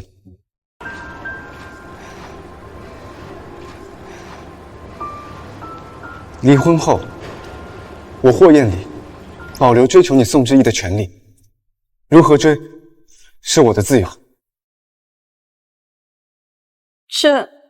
这算什么附加条款？没有任何法律效力，也没有意义。但对我有意义啊！我们虽然结束了法律上的婚姻关系，但在我心里，你永远都是我的妻子。除非有一天，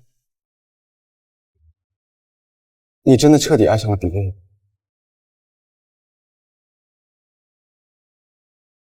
但在那之前，我心里的位置一直都会给你留着。你接不接受是你的事情，我怎么做是我的事情。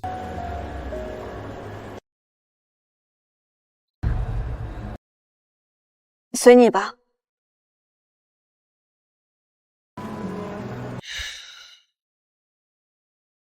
离婚证办好了，我给你邮寄过去。我回去了。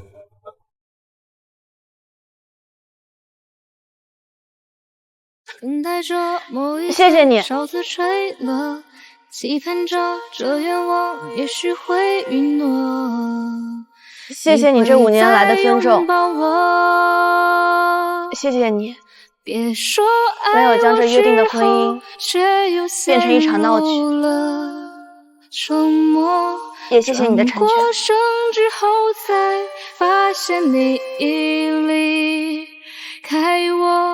有事给我打电话，任何时候。只剩下寂寞和失去的笑容在夜空闪烁。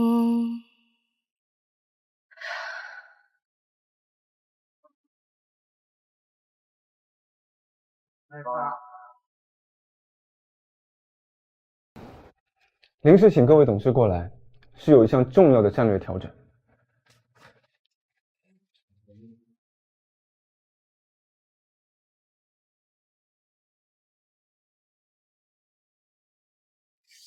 这个跟你的计划不一样啊！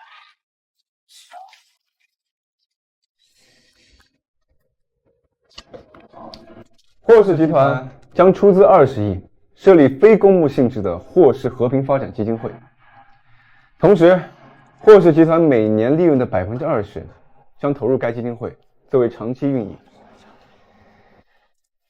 另外，我个人追加10亿资金，同时担任基金理事长。燕妮，这个基金会的利益是好的，20亿初始资金也是大家能够承担的，但集团每年20%利润，那就是上百亿了。拿出这么多钱来做公益，这个投资会不会有点大？是啊，霍总，20%太高了，或者2%或者3%呢？对呀，你们的建议我听取了，但这项议案是我经过深思熟虑的，不是一时冲动，也不是出于个人原因。这是我认为，这是霍氏在高速发展阶段应该承担起的社会责任，同时，也是在未来商业布局中无法用金钱衡量的长期价值投资。这项议案从即日起开始执行。怎么会这样子？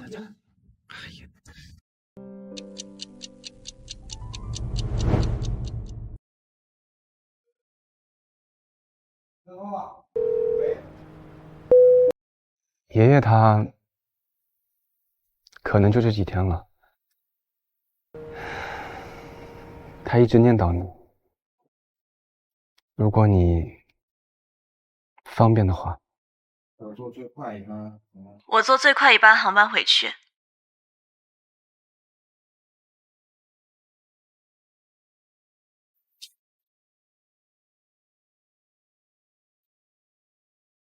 爷爷，我回来了。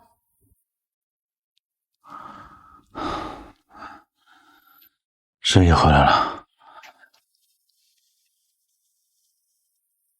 爷爷，你现在感觉怎么样？是呀，爷爷还是要找你外公下棋去了。十一，你和眼里真的是不可能了吗？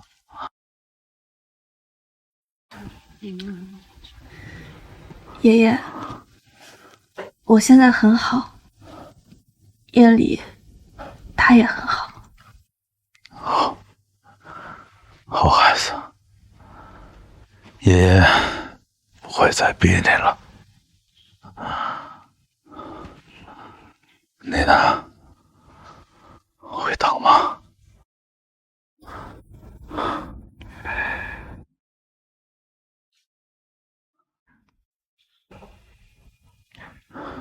等。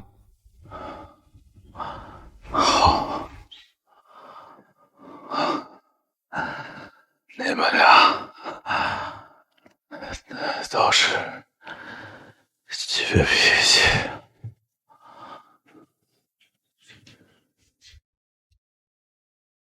好的，我也。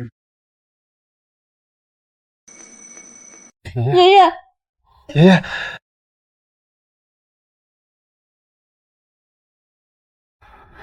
爷爷，爷爷，爷爷，爷爷，爷爷走了，在问完最后一个牵挂的问题，得到我跟宋之仪各种倔强的回答后，安然离去。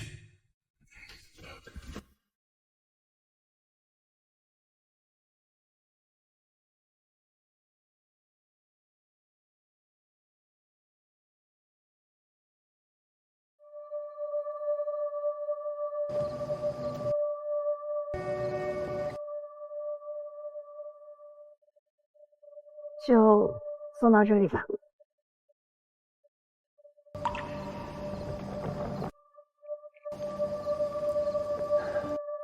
接下来去哪？先去日内，有一个重要会议，再去非洲常驻，那边有边境冲突。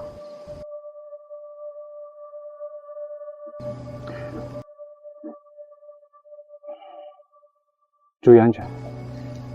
好，你也是。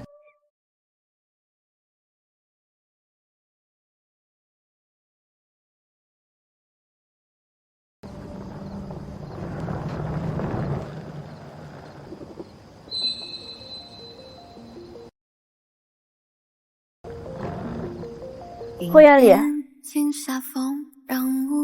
如果10年之后，如果我们都还在，一切都没变，或许我们可以试试。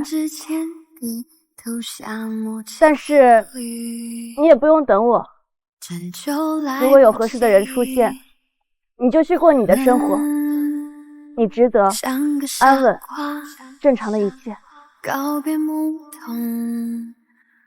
还什么都不懂，爱情啊，总向往着平淡，安静的你，静得像半世纪，想带你去启程某一个归途，想和你一起晚上老地方见呗，哥几个陪你喝点。不喝了，他跟我定了10年之约，我要留个好身体。什么玩意儿？10年之约？人生有几个10年啊，大哥？他说了，10年之后跟我在一起。你俩真是一个感情一个感应。他值得我等。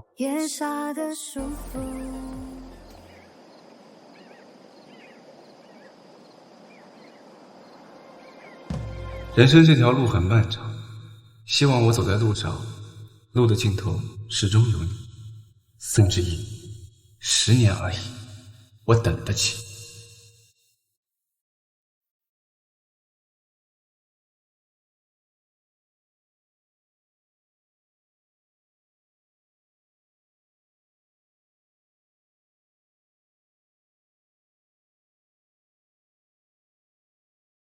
你怎么来了？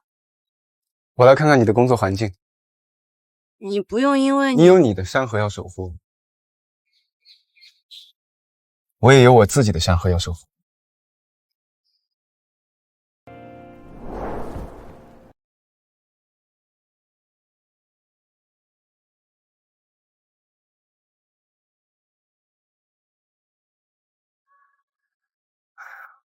我不会说什么漂亮话，以后你去哪里我就去哪里。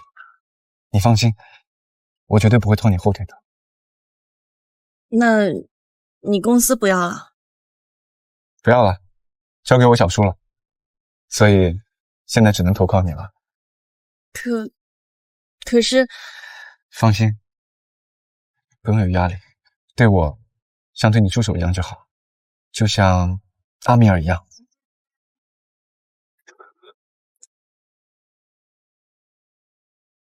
宋，战区那边又开战了，两边要谈判，我们要赶紧过去。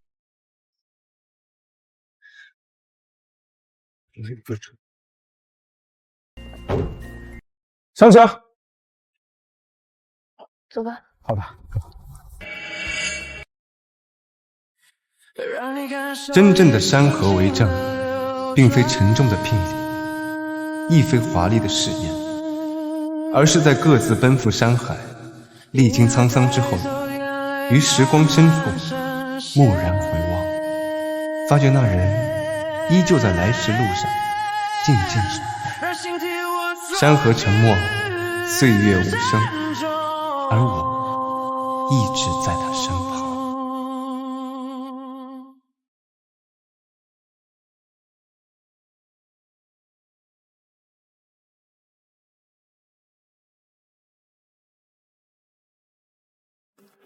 知意丫头，当你看到这封信时，外公已经不在了。我这一生打过仗，立过功，看着你妈妈长大成家，又亲手把你带大，本无遗憾，唯独放心不下你。你是不是怪外公固执，为你定下与霍家的婚约，把你推入陌生的环境？其实这婚约当年只是我和你霍爷爷在战场上的一句玩笑，本不该轮到你这一辈。我之所以重新提起，是因为我再也护不了你了。你12岁那年，爸妈牺牲，你不哭不闹，懂事的让人心疼。组织给予的各项优待，我们都没有接受，不能给父母丢脸。我带你回到江南小镇，只愿你平安长大。可你心里始终揣着一团火，拼命学习，考上名校，进入外交部，还考取了行医资格证，想延续父母未尽的心愿。你把所有时间都用来变强，不愿社交，不肯示弱。外公看在眼里，疼在心里。你优秀又无背景，身处备受瞩目的外交部，还总主动前往危险一线。以往我还能凭借微薄情面，在暗中为你挡去风波，可我日渐衰老，走之后便再无人为你撑腰。思来想去，我只能求助霍家，求他们履行当年约定，接纳。说实话，霍家那小子配不上你，但霍家势力雄厚，只要你有了这层身份，旁人想对你动手，便要掂量起来。这是我能为你寻到的最稳妥的庇护。我知道你总把苦难藏在心里，执行任务时身负重伤，留下疤痕，却从不提及。外公心如刀绞，却不敢多问，唯恐打破你仅存的平静。我希望霍家小子能看到你的好，真心待你。可若你在霍家过得委屈，或是遇见了真心相待之人，你可千万不要勉强自己。我早已与你霍爷爷约定，无论你是否与他孙子相守，霍家都会护你周全，你永远拥有选择的自由。丫头，我一生最遗憾的是没能护住你父母，最愧疚的是没能给你轻松的少年时光，还擅自安排了你的婚事。可外公真的很爱你，只愿你往后平安喜乐，能做自己想做的事，爱自己想爱的人，不必再独自背负一切。